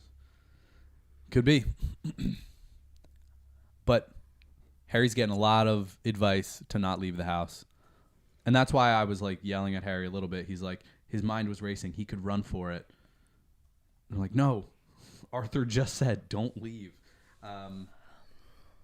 Also, I was examining Arthur's signature, and I was just like, wait, how do we know this is really Arthur? Like, you could send a letter from anybody, and you could just, like, write the person's name on the bottom. And I'm like, I can't trust anything from Owl Post. Because if it's just writing, anyone could write a letter and send an owl. And how does Harry know that it's from the person? Boy. They need a code. They need something. It makes me laugh of, like, our ways of reading, because I just trust everything. Yeah. Very, very trusting. You're like both skeptical of every little detail. I'm like, oh, okay. That's good. Just accept it. Yep. Yeah. He's the most. Yeah, you're good though too. Well, especially now. There's just so much going on. Even when you see someone face to face, I'm like, these people show up at the door. They ask Harry a question. Harry needs to turn right back around and be like, Moody question. You know, he has Lupin no questions question. to ask Moody. Right. He literally doesn't even know Moody. But I don't know that what. was a lame questioning anyway. It was so lame. It's not very thorough. Because anyone would have known that. Any Dementor would have seen the Patronus and could have already told Voldemort, and Voldemort could have spread it around. Yeah, and anyone that knew his dad could have just guessed. You're right. It was just of all the thorough. Questions, that's the one. Decent, and just one question. Yeah, one. Yeah, checks out. He's good. That's it. Yeah, there needed to be some conversation with Lupin in that moment of solidifying their actual the real people, especially with apology stuff that just happened. Right. How Harry's not. He is completely scarred. He like doesn't trust Moody initially, but like he sees all these other people, and he's like, oh, okay. I'm like, Harry, dude. For a year, you were taught by someone who's under Polyjuice Potion and wasn't the right person. You should be skeptical of every single person in your life. Yes. Like, don't think this is Lupin. Think this is someone else. Yeah. That's why Harry's interesting in this book, because he has a lot of growing moments and a lot of immature moments. Like, in these chapters specifically, like, you can see how he's growing and, like, okay, yeah, he has anger, but there's some kind of, at least, like, Danny, you were talking about, you wanted to have some kind of response to the Cedric thing. You wanted to affect him in some way. And I feel like it is to some extent here. Yeah. Like, this is some kind of, like, maybe his anger still is, it is lack of information for things. But I think a lot of his anger still stems from, I don't know if he would be quite as angry as if he didn't see Cedric die. Yeah, you're right. All this stuff didn't happen. I think his anger is, like, perpetuated because of that. So he's showing signs of maturity here, but still there's, like, dude, learn from what happened the previous year. Yeah. He doesn't do that a ton. Does not do that much. Harry asked himself a question after he got the letter from Mr. Weasley. He said, how much power did Dumbledore have to override the Ministry of Magic? And I feel like that's going to be a big question in the book as a whole. Like, Dumbledore versus the Ministry. What does that look like? He had power in this moment, but it's still so early. Like, he had enough power to say, let's not destroy Harry's wand. Let's wait. Let's not expel him yet. Let's just, in the hearing, we'll determine all of it. So that's great. Dumbledore still has some power, but that's something I'm asking. Like, how much power does he have really compared to the Ministry? And does Voldemort have more power over the Ministry? Seems like he at least does over Fudge. So we're going to maybe, like, so you're saying this book is going to be a power balance between who can control the Ministry, Dumbledore or Voldemort? I think kind of, yeah. Although it seems to me like I almost already am viewing the Ministry as a Voldemort thing, because I don't think Fudge gets it. But there's still some hope that Fudge will get it and it'll click. And maybe that's why Voldemort is chilling right now, because right now it makes all of the good guys in our mind look a little crazy. People kind of don't believe them. They're like, he's not back. He's not. And then, like, Fudge, we even feel bad for him at the end of the last book. He's like, he can't be. He just can't be back. Because they just refuse to believe it. So maybe Voldemort is just playing the long game, trying to build up his power again. He doesn't want to get defeated for the third time by a kid. Would it be the third? I think it might be the fourth.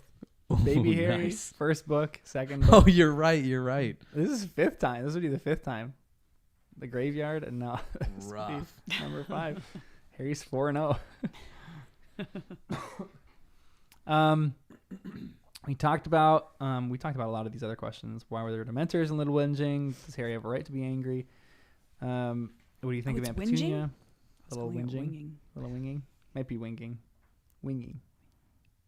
I don't know. How'd you read it? I read it like whinging because like British people say whinge to like whine or complain. Oh. But then it's a weird name for a place. Little whinging, little whining. So the Dursleys do their complaining. I like it. Ooh, nice. We even talked about Remember My Last, but do you guys have any other ideas or theories on Remember My Last from everything that we talked about? No, but you know what is strange? The way Petunia says, I heard that awful boy, assuming she's talking about James, telling her about them years ago, Lily. So I read that as Petunia heard James telling Lily about Dementors. It could be other things, but it seems to be. And then later, Uncle Vernon in that same page is like, so they actually do exist, the Dementi Whatsies? And Petunia nods. And it just feels weird. She's confirming that they really exist based on something James Potter, the guy she hates, said to her sister years ago. I'm like, is that true? Or does she have some real experience with this? It feels like this might be more than just an overheard story between her sister, and this might be a personal experience. because she doesn't have enough respect for James or Lily, according to what we've there's seen. not, like for her to just say that she overheard a conversation and for her to trust that that's true, I feel like the level of hatred that she holds toward this whole community, she wouldn't trust it, or she'd convince herself that it wasn't true. So the fact that she said that, I'm with you on that. I don't know. So if that all just made sense, my mind is kind of going in circles right now. So this horrible boy is James. Maybe that's another one of my questions. That's how I interpreted it. But when I first read that awful boy, I thought she was talking about Harry. But then like telling her about them, I was like, telling her. Like it almost felt like she was remembering her childhood. And for James and Lily to be, I'm not picturing post Hogwarts. I'm picturing this is like while they're in school or something. But we don't know when James and Lily really met. But the fact that she called him a boy, even you said it the other day about like Hogwarts, the difference between a 4th year and a 7th year, that's like boy and man. Yeah. Like in a lot of ways. And maybe now that, I'm 30 looking back at high school, I'm like, high schoolers are not men. But like in comparison, remember though, it does feel like about Harry next time. It's true. That's fair. But like in history, though, in a lot of points in history, by the time you're 15, like you're a man. You better be like doing your own thing by that point. It's only more recently. So when she says that awful boy, I thought of it as James. Did you think of it as James? I didn't think anything of I just heard it as that awful boy. But now that you're saying that, I'm like, I wonder if the Dementors did something to like Harry's James or Lily's parents. Maybe she was a witness as a kid to it. Yeah. Not sure. Man, terrifying stuff. I don't know why was the Dementor going to kiss Dudley though? I thought that you only kiss things that are like really evil. You could do whatever you want. Yeah, Dementors, they just go around trying to kiss people. Old pervs. It's their orders specifically are to suck out the soul of evil people. That's what the ministry wants them to do. But the ministry, the question that you're raising, I think, is a really good one. Is does the ministry even have control over Dementors anymore, or if they still do have control? Because I think the one question is, why is there a Dementor in Little Winching? Is this ministry sent out, or is this independent of the ministry and Dementors are under the control of Voldemort now? So if it's, either one is a bad thing. If it's ministry sent out, that's really bad. If it's Voldemort sent out, it's really bad. But if it's ministry sent out and it's trying to kiss people, trying to make out with people, that's pretty terrible that the ministry has given these creatures free reign to do that. It has to be under their orders that's happening. And a muggle at that. Yeah, exactly, yeah. Well, yeah, that's what I thought was weird. So strange. I thought they would have left Dudley alone and then both of them would have tried to attack Harry. And so maybe that's why it's weird. Yeah, maybe they're sensing some real wickedness in Dudley. Maybe Dudley is going to be the real villain of this whole book. Whoa. Maybe. And I don't know how wizard genetics work, but there is at least a chance that Dudley could be a wizard, because according to the idea that Lily is a wizard, there would be some wizard blood within Lily and Petunia's family. So it could have skipped Petunia and gone to Dudley. That would be crazy. But maybe squibs don't carry the wizard gene. I don't know. That's very strange. But the bloodlines. Because I go back and forth whether Lily was actually a wizard or not. But they met at Hogwarts. I thought. I know. I thought that too, but I didn't go back and read, so I don't remember like the specifics of it. You did it? Isn't it in your notes? Probably. I should take the time to go back, but like in your margins. Could there be other reasons? I don't know. Because we're just getting so much more information. Like, let's say they met at Hogwarts, sure. But like we're getting a lot more information about her being a muggle than we are about her being a wizard. So it feels like they're like conflicting. Well, Dumbledore or Voldemort said it. And I'll wait until we actually get to it here in these chapters, but it comes up again here. I don't remember that. Maybe we already passed it and I missed it. But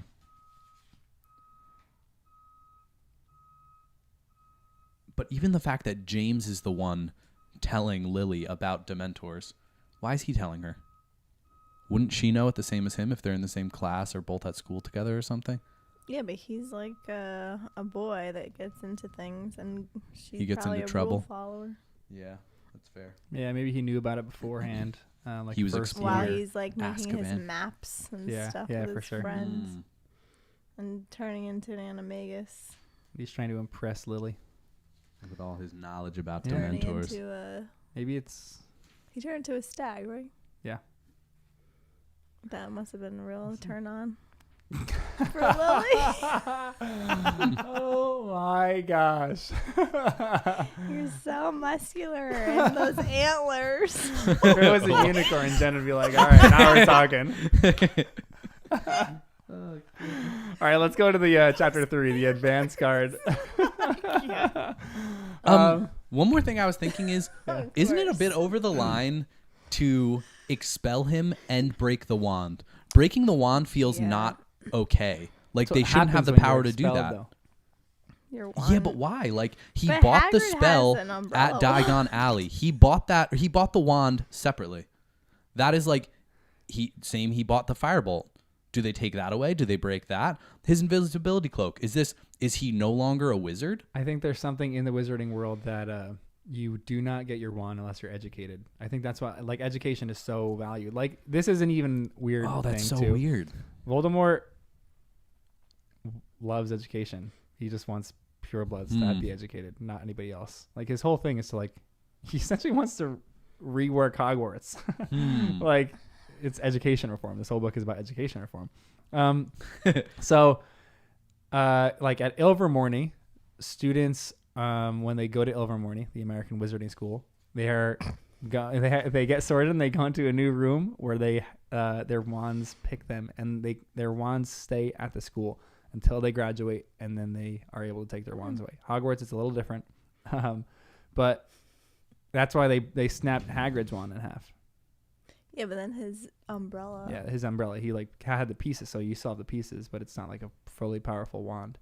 But I think it's interesting. They only let, which is a smart thing. They only let educated wizards have their wands, I guess. I don't know if that's a smart thing or not. No, it kind of makes sense, but maybe I just didn't put that all together because Harry was able to buy it as an 11-year-old. Yeah.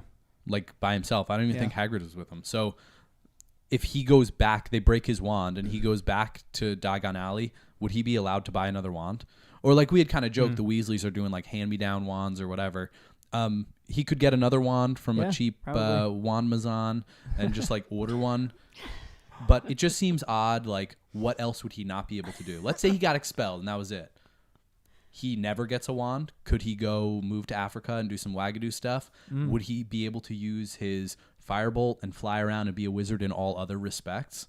Could he go to a different school? These are all like things that I'm just like, breaking the wand feels weird.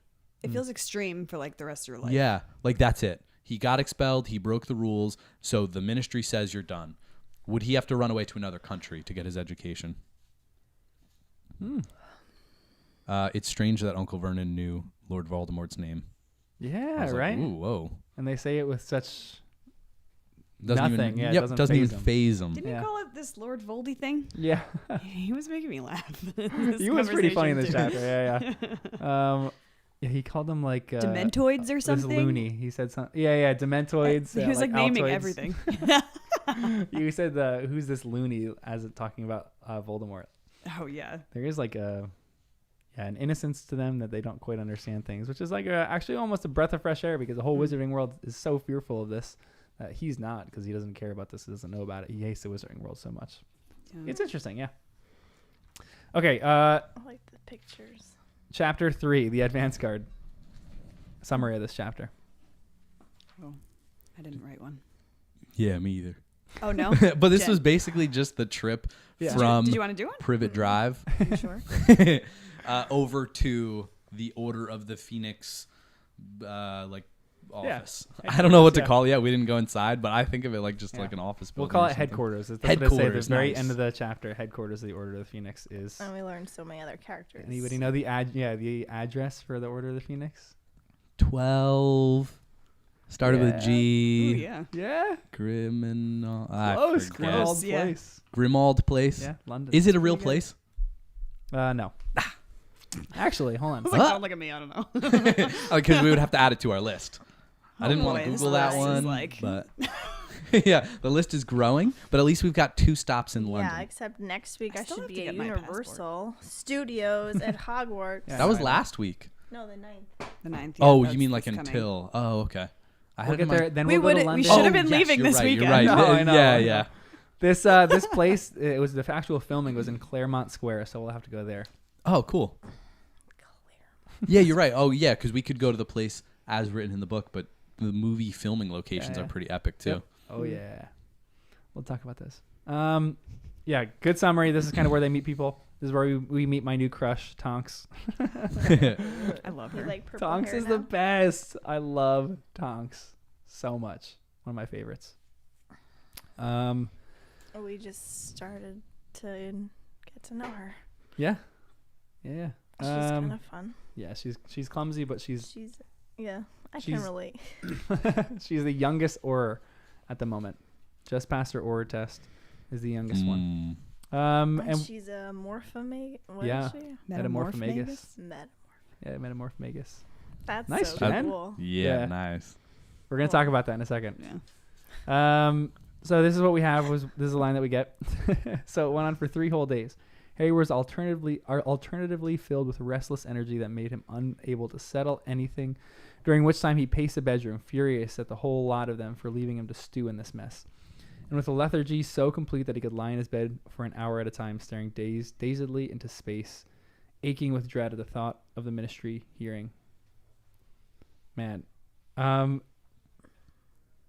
What do you think of Harry in this moment in this chapter? Has he grown over these last 3 chapters? You said at the beginning, Danny, that he's devolving. He's getting worse and worse.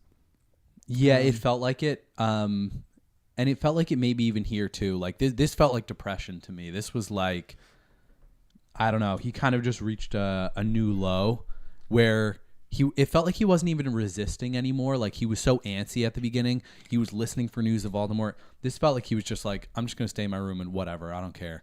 And even when Uncle Vernon said, we're leaving you and you're going to be here alone, like don't leave. He's like, whatever. Okay.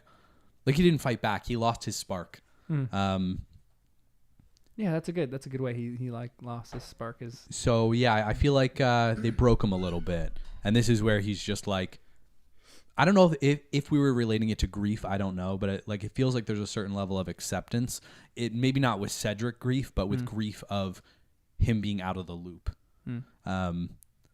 There was a lot of anger about that, and now he's like, "Fine, I'm out of the loop. So be it. I'll accept this, and this is where I'll sit." What do you guys think of all these people that come to him? What do you think of Tonks? What do you think of,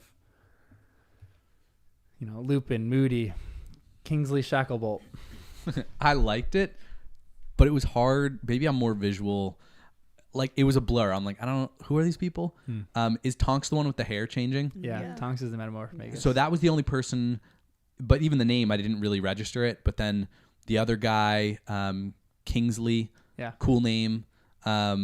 So I remember him, but they haven't done enough that it's hard to like imagine them so far. Had a presence for sure. Yeah. Tonks is the real. Yeah. But her real name was something weird that she hated. Nymphadora. Nymphadora. That's a great name. That is a good name. Yeah. Nymphadora Tonks. I just love that she just like could concentrate and like change her look, her appearance, her hair color. That's so nice. Turn red. Purple's not really my color. Then I went to pink, right? Her yeah, hair. she was looking in the mirror when Harry was like shoving like. And then she just like, I know, I love that. I was like, I wish there was something you snap your fingers and your room's organized, clean, packed. How great would that be? Like, you don't have to pack again. You could just wave a wand and everything's packed. And I loved how she went into detail. Like, I can't really pack folded like my mom, but it's all in there. That's so great. How old do you view her to be? Mid-20s. Yeah, I feel like that's about right. Early to mid. Because she probably is just out of school. Yeah. Or she went to college. Or no. Like, did they go to... It doesn't seem like... Yeah. Well, she does have to take all the tests. Well, because to be an aura? To be an aura?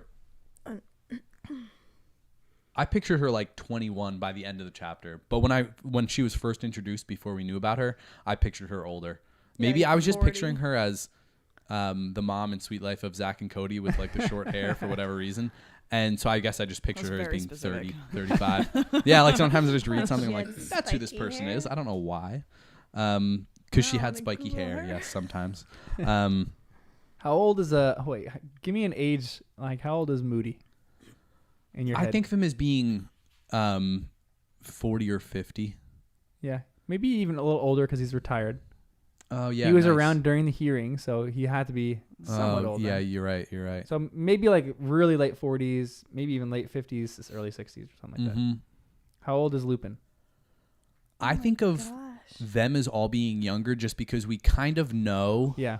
this is kind of her, right? Is that with the Tonks? spiky Oh, hair. No, sweet. this is... Yeah. Actually, you're right. I'll show you. They have an illustrated version of her. Oh, yeah. But we know that Lupin is the same age as James and Lily, so we kind of can guess We were that supposed to by be now in they're their 35, 30s. right? Wouldn't that be 35? Look at this firecracker right here. I can't see that. Oh, look at her. She kind of does. He's right there. And Harry's like hiding underwear behind him. Yeah. Yeah, I like that. You guys got to get the illustrated Illustrated. version if you guys are watching the live stream. It's the best. That is pretty neat. And I pictured Kingsley as being much older.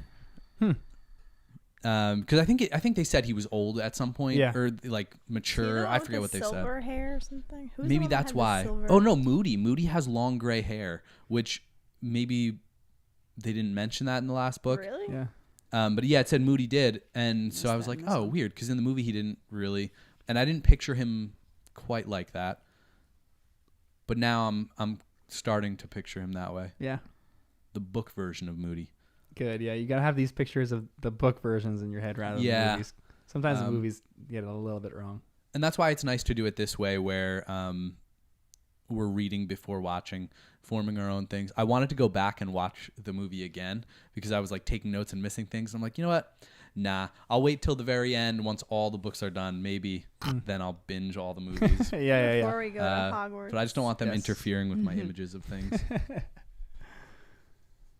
Do you think that Moody is serious about dying, trying to fly Harry to safety? He's serious about it, but like, is this a serious thing? Or is he just overreacting because he's Mad-Eye Moody? I kind of think it is a serious thing, yeah. He might be taking it the most seriously. Other people don't seem as worried. But yeah, I got the impression it was actually a bit of a life or death thing. Wait, is Kingsley the bald black wizard with the gold hoop in his ear? Yeah. Okay, nice. Who's the other Yeah, one I that like had gray hair? I thought that was silvery hair. Not Moody. Someone There's else. a weird description of Kingsley that like his ears shone in the moonlight and it was like silvery, I think, or like white. Is Some that weird what description. I don't know why it even described it like that, but I remember. I think you're kind of right about that. Like an elf. On 47, it says Mad-Eye Moody, who had long, grizzled gray hair. Maybe. That could be a little bit. And then his eye keeps sticking now since that. That was just such a Crouch funny thing, Junior's too. Like, they're chicken- talking about, like, So weird. getting his water out. But then it works. Like, Yeah. it worked for Crouch Jr. That's so weird. I know. It's so creepy. So creepy. And then Lupin looked pretty bad. Like, he looked even worse than before. And I More felt bad patched for and him. shabbier than ever. I'm like, he doesn't have a job probably because no one's Yeah. going to hire him now. Yeah. It could be his time of the month, though. That's what I was thinking. Oh my So, they just caught him on a bad day. I just released a short the other day about why was the question was, why is Snape so grumpy and angry? And you guys laugh and you go, oh, because he's PMSing. And Danny goes, you never know what might happen in the wizarding world, because you're like, guys don't PMS for this. Snape, maybe. But maybe Lupin. He's on his cycle of the month. Werewolf style. Yeah, maybe he doesn't have a job. Do you think he has anyone to love? Do you think he has like someone at home? He's like, I hope so. Yeah. Yeah. I liked him a lot. Yeah. As a professor. Do you think Tonks has anyone? Do you think Kingsley has anyone? Has anyone? I hope they all have someone. Mad-Eye Moody. Well, Moody is a tough one. Oh, wow. Maybe. I don't know who that I wonder if they could Is there be someone here that we know that we could pair him with? As I'm trying to picture if we would have met their significant others yet. I feel like a Moody Or Trelawney their kids at school. match would be decent. Whoa, that would be interesting. It'd be weird to What be about like, Figg and ooh. the neighbor, right? The squib. Oh, yeah. And Mad-Eye Moody. She would be funny, bossing him around. Yeah. Nice. I like that. Trelawney could be like the surveillance system though. She'd be like, I see. I feel like there would People be a outside really our door. interesting match. Yeah. I would love to see that, actually. Didn't we pair with someone else, though? We did. Her? Trelawney? Yeah. Oh, I don't remember. I feel like we did, but I don't Dumbledore. remember. Yeah. Oh, did we? I think I did. Yeah, that does sound familiar. That's a funny one. Oh, goodness. Do you actually think that Harry's in dire danger here? Yeah, if the Dementors came. Yeah. Mm-hmm. And everyone's telling him not to leave the house. Yeah. And they're timing it to fly. Yeah. And then all I could think of is how cold he must have been Oh my flying. gosh. Oh my Yeah. gosh. Miserable. Oh Yeah. my. No. Anything but that, please. Oh gosh. I'm just thinking of like the coldest day ever. Why couldn't they conjure up like a heated Yeah. blanket? I know, right? But it's also like August. Yeah. Like, can't you just like fly a little lower then? You don't have to be up in the stratosphere. Just like chill. But maybe they really don't want to be spotted. Yeah, they're We're like, too let's low. We go have through to the go up clouds. Let's keep higher. going up. Yeah. And they started descending on the largest string of lights. And Harry just sees it as like a collection of lights, and it's literally London. Yeah, you're So right. they must have been so high. Like, But that flying part at that doesn't- 747 levels. I'm like, how far are they from London? Yeah. They were able to go up like that Yeah. and down like, and also it was talking about them going west. Yeah. So they must have been just doing those loops like one of them mentioned, like stop doubling back. It's fine. Nobody's Yeah. tracking us. I would like really not have anyone find where they're located. Well, I don't know where Privet Drive is. Maybe I was just picturing it somewhere it isn't. But they can get into London pretty easily to take the train when they go to Hogwarts. So I just didn't think of them as being that far from London, but I guess so. I like how he borrowed the light outer or whatever it's called. Oh, the put outer, yeah. Oh, yeah. Like, there's That's only great. one, and Dumbledore. Yeah, has it. right. I like that idea of like there's exclusive things in this universe. Like, oh, there's a one-off of this thing. No one else has this. It stinks that invisibility cloaks aren't that, because we just saw our third one. And Mundungus is using it for evil. Yeah, I know. or stealing, we won't say Hey, he's got to make evil money people. somehow. He's like Right. chilling doing a night watch. Like, got to make some kind of money. Of all the things, why is a put outer? Like the exclusive thing. Yeah. Do you think that there's anything deeper with the put outer? Do you think there's like some kind of, does it just put lights out? Can it like, Put put out. this, put the soul back in you if a Dementor sucked you out or something like that? I hope it has a multi. It does seem to purpose. hold the lights in. I wonder if they had that when the Dementors were there. Know how everything went out. If they had that, would they be able to turn everything back on? Because like there were no stars or anything, which that was so weird. I couldn't understand that. Like when the Dementors Yeah, you're were right. present, That was strange. everything went black. They said they couldn't even see. So like, what was that? That was a next level Dementor move. We haven't seen them do that yet. It feels lame that they seem. I can't tell what rules are worth following and what rules are worth breaking. And the Ministry has rules about apparating, but I feel like Harry should be taught this already. Weren't we learning with the Weasleys when they were like practicing for their test and apparating, and maybe Percy was talking about it? It can be learned, like driving. You know, like you're not allowed to drive till whatever age, depending on your state. But you could learn in a parking lot with your parents. You know, can they do that with apparition? I feel like Harry should be one of the people they make an exception for when the Dark Lord is looking for him. I thought there was a bad thing. What they talked about, like if you don't apparate correctly, half your body is somewhere. And so I get why they wouldn't want to do it, but this is a perfect example of why he should know. Because then in this moment, they could have done that instead of flying up in the sky where someone could spot them. But teach Harry so that in these moments, he can just get around. He can go straight to Dumbledore's office, talk to him about things, straight to the Order of the Phoenix headquarters. I guess it just feels like an odd rule to be like, no, we don't want to break the rules. Like, you know how they have the pensive thing where you put your things? I keep thinking that there should be something where like you have a thought and you want to send it to someone, you just like fling it. Yeah, seriously. That would be really cool. Well, it's kind of like what Dumbledore did with his, like he sent was it a moth or a butterfly or something? Or a bird? It was a bird. I'm thinking of Gandalf in Lord of the Rings, exactly. where he whispers to the moth and he goes to get the eagles. But that's what I thought of. I literally thought of that when Dumbledore did it when they arrive at Crouch and he's like knocked out, or Crumb is knocked out. He sends out a phoenix from his wand. A phoenix? Yeah. Okay, yes. It was a bird. It was like a silvery bird. And we later learned that it was a phoenix. We learned it later because maybe when I originally read it, I thought of it as like a small bird. The Gandalf moment. But again, like if Harry could learn to do these things, he could send his messages. He's waiting for Hedwig to send the messages to everyone and come back, and he still didn't get Hedwig back yet. So they just got to teach Harry some inside tricks. He still feels so in the dark. So, I mean, apparition is a ministry controlled thing. It's like a driver's ed. I guess it's like you can learn it from anybody. Like I knew there were people like you were driving before you had your driver's license. There was a few other people in our grade who were like not driving on the road, but like you knew how to drive, but you couldn't drive anywhere on the road without a driver's license. So it's 5th year is when you learn to apparate. So we might get some apparating lessons or something like that in this. Because that's when Fred and George learned. That's when Percy learned. It was all in 5th year. So that's when you start to learn. So we'll see if Harry will actually learn this, but they couldn't teach it because it's ministry regulated, and the ministry is just incompetent and miserable right now. So even if they wanted to teach it to him, they couldn't. Because it's regulated. Yeah. Okay.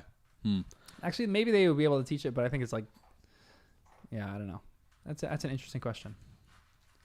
I don't know. An unauthorized port key. I thought that was also interesting. So the ministry is just, they're controlling everything. Yeah. It's strange. We're learning more and more how much the ministry runs the show. Yeah.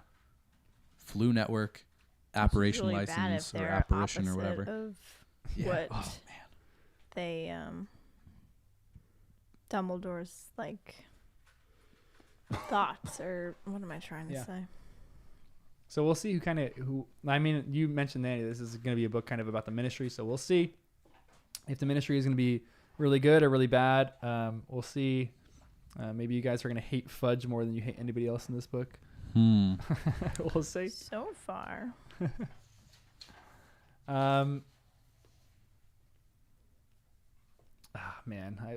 So many things, but let's go through some of the chapters. You guys have anything else in this specific chapter? Trying to read my small writing in the margins here. So you know what the Order of the Phoenix is. So I was kind of close. Yeah, I know. Right? You were pretty. Yeah, you nailed it. I just want to hear it to say that I'm right. You are the best, Jen. Perfect. How did you do it? No, I want it from John, the host, not you. And you're wearing your Kingsley Shacklebolt earrings right now. Your gold hoops. Ooh, nice. Perfect. Wow. Jen, you're right about everything in this book. Yay. Nailed it. I should have been a detective. An Auror. Wow, you'd be a great Auror. If that was real. The Metamorphmagus. That's going to be a weird one to say. I'm curious the extent to which they can change their appearance and how much effort it takes. Because in theory, if you could change your appearance, can you be an object? Can you be an animal? Is this like an Animagus, but even better? Sounds like it to me. But it sounded like I was getting mixed messages about whether you had to be born with it or you have to learn the hard way. I'm like, so you don't really have to be born with it if you could learn the hard way. But what's the hard way? To be born with it. Yeah, you had to be born with it. The hard way is that you transfigure things. Because she says, well, you'll have to learn the hard way, I'm afraid. They're really rare. They're born, not made. Okay, so learning the hard way just means transformation, not or okay, gotcha. So like that's the hard way. You can't become that one. I mean, I talked to you guys about what it takes to become an Animagus. That's the hard way. It's like you're right. Insanely difficult. Unless you have a time turner. Yeah, unless you have a time turner, which is a great theory. Maybe we'll see time turners come back up in this book or some more policy discussion. That's so weird though. So that's like a type of breed or bloodline in a wizard and witch. Yeah. Like So I guess there's like subsets of things that wizards can be or do. There's some Metamorphmagus. If you guys could change one thing, being a Metamorphmagus, what would you do? About my appearance? Change your hair color. I'd be able to keep my hair red. Like that. That'd be really great. Nice. What have you done? I'm probably going black blonde. Back blonde. Soon. So yeah, I would go red. Hair would be nice. You don't have to do it. Yeah, it's so yeah. Always be done. Yep. Just in the morning. Trim, cut, right, curled. Change my hair. Remember we did that first podcast? Right. That's throwing his hair out. Carly, our listener, was dying laughing at you changing your hair. That's what she's doing in front of the mirror whenever she changes any of her appearance. She's going, and her nose like sucks in or something. I don't know. I feel like it would be useful. Maybe you can make yourself look younger. Yeah, like I literally was thinking, you wake up with tired eyes, you're just like, boom, now I'm awake and looking fresh. You ever seen you guys have seen Tangled, right? Yeah, I love Tangled. And she's like brushing the hair and Rapunzel's singing the song fast and she like touches it and automatically she's like poof. Like she's young again. Yeah. That's like what it'd be instantly. Also then if you had to run, you could just make your legs a little bit longer. Yeah. If you had to swim, you could just widen your feet, give yourself some some flippers. Some flippers. So I feel like things like that could be useful. Yeah, it'd be kind of nice. Can you fly? Well, I guess. Could you turn your arms into really big flat things? Give yourself feathers? Ugh, I'm picturing just like skin wings flapping around. Yeah, but again, we don't know the extent that you can actually change. And could you become a thing? Like we've seen people become animals and whatever, but can the Metamorphmagus, can they become objects? Can they go to that extent? Can they shrink themselves down or make themselves huge? Honey, I Shrunk the Kids. Yep. That'd be really handy for certain instances. And like, if you could make yourself bigger, could you be the size of a giant? You know? And that could be useful. Shrunk Harry down, put him in the pocket. Transporting. Yeah. At the end of this chapter, it said the narrow handwriting was vaguely familiar. And I just wrote, who wrote it? Question mark. Vaguely familiar. Wait, what was this again? Oh, at the very end, it's the headquarters to the Order of the Phoenix may be found at number 12 Grimald Place, London. So it's like the address. It's like a secret thing, you know. I think it said it would disappear in a little bit. So it's like a Mission Impossible thing where this message will self-destruct in however many seconds. That's the vibe I got. But it was vaguely familiar, and I just couldn't tell how familiar. Is this someone's writing he doesn't see that often, but he's maybe seen Dumbledore's, whatever. Has he ever seen his own father's writing? Again, I'm just trying to get clues to who started this whole Order of the Phoenix thing. So I'm curious why it's vaguely familiar. Who do you think wrote it? I think he knows Sirius's writing. He would know Ron. He would know Hermione. I think he would even know the Weasleys, Mr. Weasley at least. He just got a letter. Maybe. Dumbledore's writing, has he seen it? I don't know. Yeah, maybe. I feel like he probably would have, but that's why it would be vaguely familiar. Also, a quick correction. They learn apparition in 6th year, not 5th year. Okay. So, thank you, Michael. Yeah, Michael. Nice. Keep John in check. I know. Well, that's why it's so great. I know. We got the worldwide crew. They're from all over the place, and they're like legit fans. Our fans are doing it's 35 kilometers from Surrey to central London, according to a quick Google search. Oh, yeah. Wait, so Surrey, that's where Privet Drive is. Surrey, okay. 35 minutes doing it by flight. Yeah. I like it. All right, let's do a wrap up. What's your favorite moment in these chapters, and who wins the house cup? Who's your favorite character? I really liked when he conjured up his Patronus again and then sent it come on this way over there, and I'm just picturing it listening to everything Harry is asking it to do. Yeah, that's cool. That was a neat visual. He's shown more control over it, at least in this moment. Yeah. Patronuses haven't seemed like that you can control them too much, but in this moment he's like, go over there, go. It's like a little dog. I know, I was picturing that very obedient. Yeah, that was a good moment. What about you guys? I think for me it was probably when everyone arrived to get him out of there. It just felt like such a relief. Yeah. Like, good answers. Get us out of here. Because I was starting to feel the weight that Harry was feeling, the weight from waiting. So, yeah, I think that was a cool moment. It was just exciting. And the mood changed when Moody starts talking about death and people getting killed. But for, those moments of, packing up, getting out of there, that was, a good moment. But I don't know who gets the house cup. I kind of want to give it to Mrs. Figg. I was going to give it to Mrs. Figg. Yeah, let's go. She's being so responsible. Yeah, I feel like great. she's been waiting for, now, however many years, 15 years. Yeah. She finally gets her chance to, talk to Harry for real. Voice. And she feels responsible. I trust Mrs. Figg quite a bit, more than Mundungus. Yes, clearly. And she didn't actually maybe do too much, but she just felt in control. I was like, oh man, she's doing it. And she's been so patient, and she could have protected Harry in ways that we don't even know yet. So yeah, for sure. She's great in this. I would give it to Tonks. Nice. I think she's just great in these chapters too. She doesn't have a ton of moments in this chapter, but even just she's a relatable.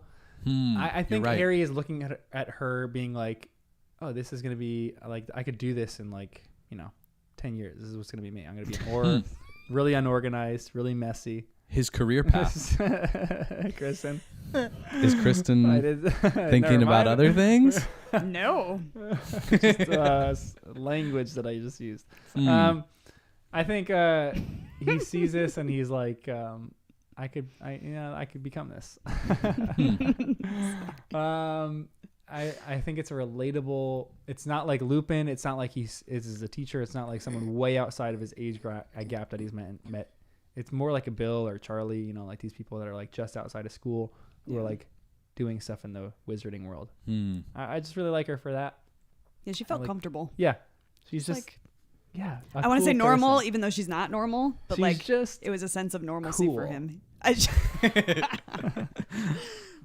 Oh man. What was your favorite moment though, Kristen?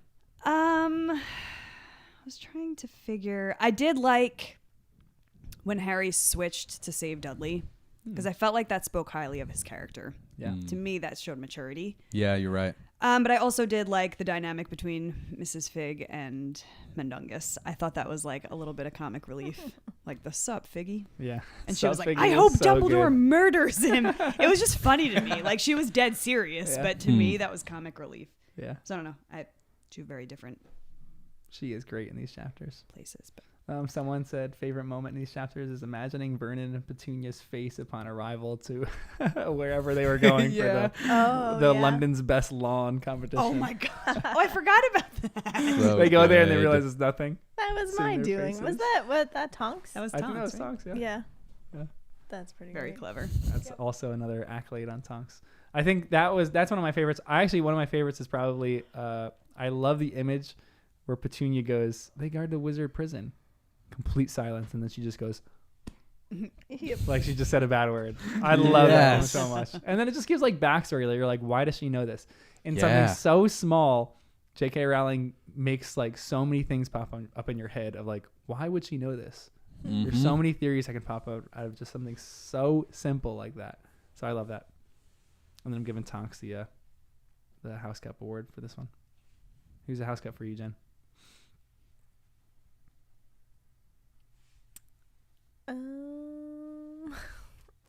Probably Tonks too. I liked her a lot. 2v2. Although Mrs. Figg is great. So I know. I want you to hear her voice. Yeah. Really? In the audiobook, the way he did it was so good. Anyway, this is the Order of the Phoenix, so we're pretty excited about this. We're gonna just keep going. I'm very, very excited about the Order of the Phoenix. But thanks for joining us on our journey of Harry Potter and the first-time readers. Thanks, guys. Yeah. Thanks for joining online, guys. Oh, you should have asked where everyone was from. I know. Well, yeah. Where are you guys from online? I'll ask right now. We'll just hang out with you guys for a little bit.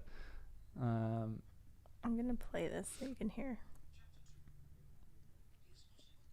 Yeah, you Isn't that her? This is her, right? yeah. I had to use magic. They're going to be more worried what Dementors were doing floating around Wisteria Walk, surely. Oh, my dear. I wish it was So cute. I'm going to kill you. Oh, it's That's great. Mingled drink and stale tobacco filled the air. There's a squat, unshaven man. Oh, I love So that. good. I like that a lot. Wow, Denmark, Sweden, man, Oh you my guys are gosh. incredible. That is so great. Seriously, this is so I cool. wanna find We're gonna be able to ask so many good cultural questions know, when honestly, things yeah. come up. I know. Do you guys? I think Durmstrang is in the far north, but did you guys? I'm curious online what you guys thought. Do you think it was like far north, like Russia, or do you think it's far north, like Norway or Sweden, like real far north in Sweden? Because that was something that I always thought. I always thought it was in Russia when I first read, but Durmstrang, I think people say it's more in like Norway, far, far north reaches. Interesting. Of Norway. Oh. I think Karkaroff just like gave me Russian vibes. Yeah. Even in the movies, they're wearing like there's like, Yes, hats you're they're wearing. right, It you're seems right. more Russian than it seems. But again, I don't know that much about yeah, Finland and Sweden and what they dress like in the far for real. north Arctic Circle. What's the end of chapter 2? Yeah, it's like pretty warm. But I just get so excited about Harry Potter, I always start sweating. yeah, same. I appreciate it. Russia too. Oh, so good. Enough owls. Yeah, that was funny. I love like he's like hooting about owls. Yeah. The entire chapter. owls. And I like that he said something effing. Yeah. So I was just like, Uncle Vern. Enough That's effing so owls, or great. something like that. That was so good. Are you playing the Remember My Last? No, you don't want me to? No. Go ahead. Do you guys want to listen to it? Yeah, I'm down. Well, you guys don't know what she sounds like, though. It's addressed to me, said Aunt Petunia in a shaking voice. It's addressed to me, Vernon. Look, this is Petunia Dursley, the kitchen, number 4, Privet Drive. The kitchen. She caught her breath, That's horrified. weird. The red envelope had begun to smoke. Open it, Harry urged her. Get it over with. It'll happen So anyway. good. No. Aunt Petunia's hand was trembling. She looked wildly around the kitchen as though looking for an escape route, but too late. The envelope burst into flames. Aunt Petunia screamed and dropped it. An awful voice filled the kitchen, echoing in the confined space, issuing from the burning letter on the table. Remember my last, Petunia. Oh my. Aunt Petunia. That's not what I expected. No. Yeah, At that's all. not what I expected at all. I understand why you're saying Trelawney now. Smoldered into ash in the silence. That Because that's what she sounded like every time he did her. This, Uncle Vernon said. Yeah. I'm Huh. not going to keep playing. Trelawney's voice in this is great too. He does a good Trelawney. Mm-hmm. Well, that's why it sounded like her. It does. So we'll see. That's an interesting one. And look at that. This is the cover of it. Ooh. Whoa. It doesn't mean anything to me yet. Yeah, I mean, you're not gonna know what the heck that means at all. But it's cool that she's leading the pack. That what? Nothing. Goodness gracious. Oh wow. You know that she's what? She said leading the pack. Who's leading the pack? A lady? She. Well, I Who's don't she? want to. I don't want to know who she is. To me, it looks like someone we know. Oh, Or like maybe a it's character in the not. book. I thought in real life. I was like, what?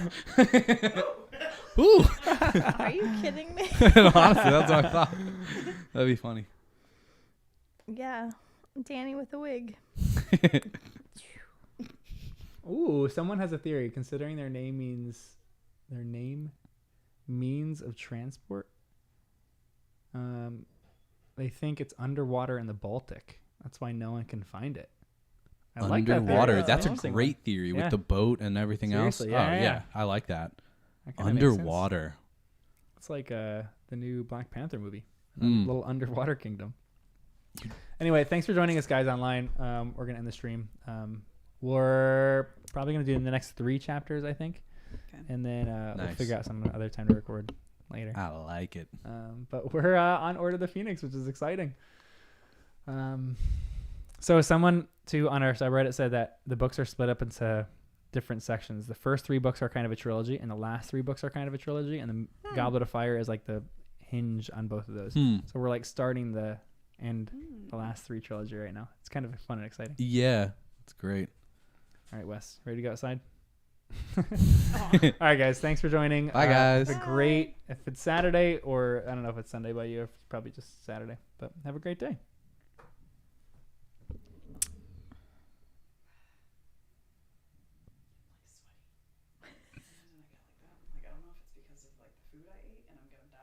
Oh my. No. Didn't you make it? What? You made it yourself though, right? Yeah. Your food. But there could still be but sometimes like I guess I ate kind of clean last night, but like I had wine and finished off a box of Cheez-Its before I went to bed. Nice. Like if I do that and then wake up and have oatmeal, it'll clean you out. Yep.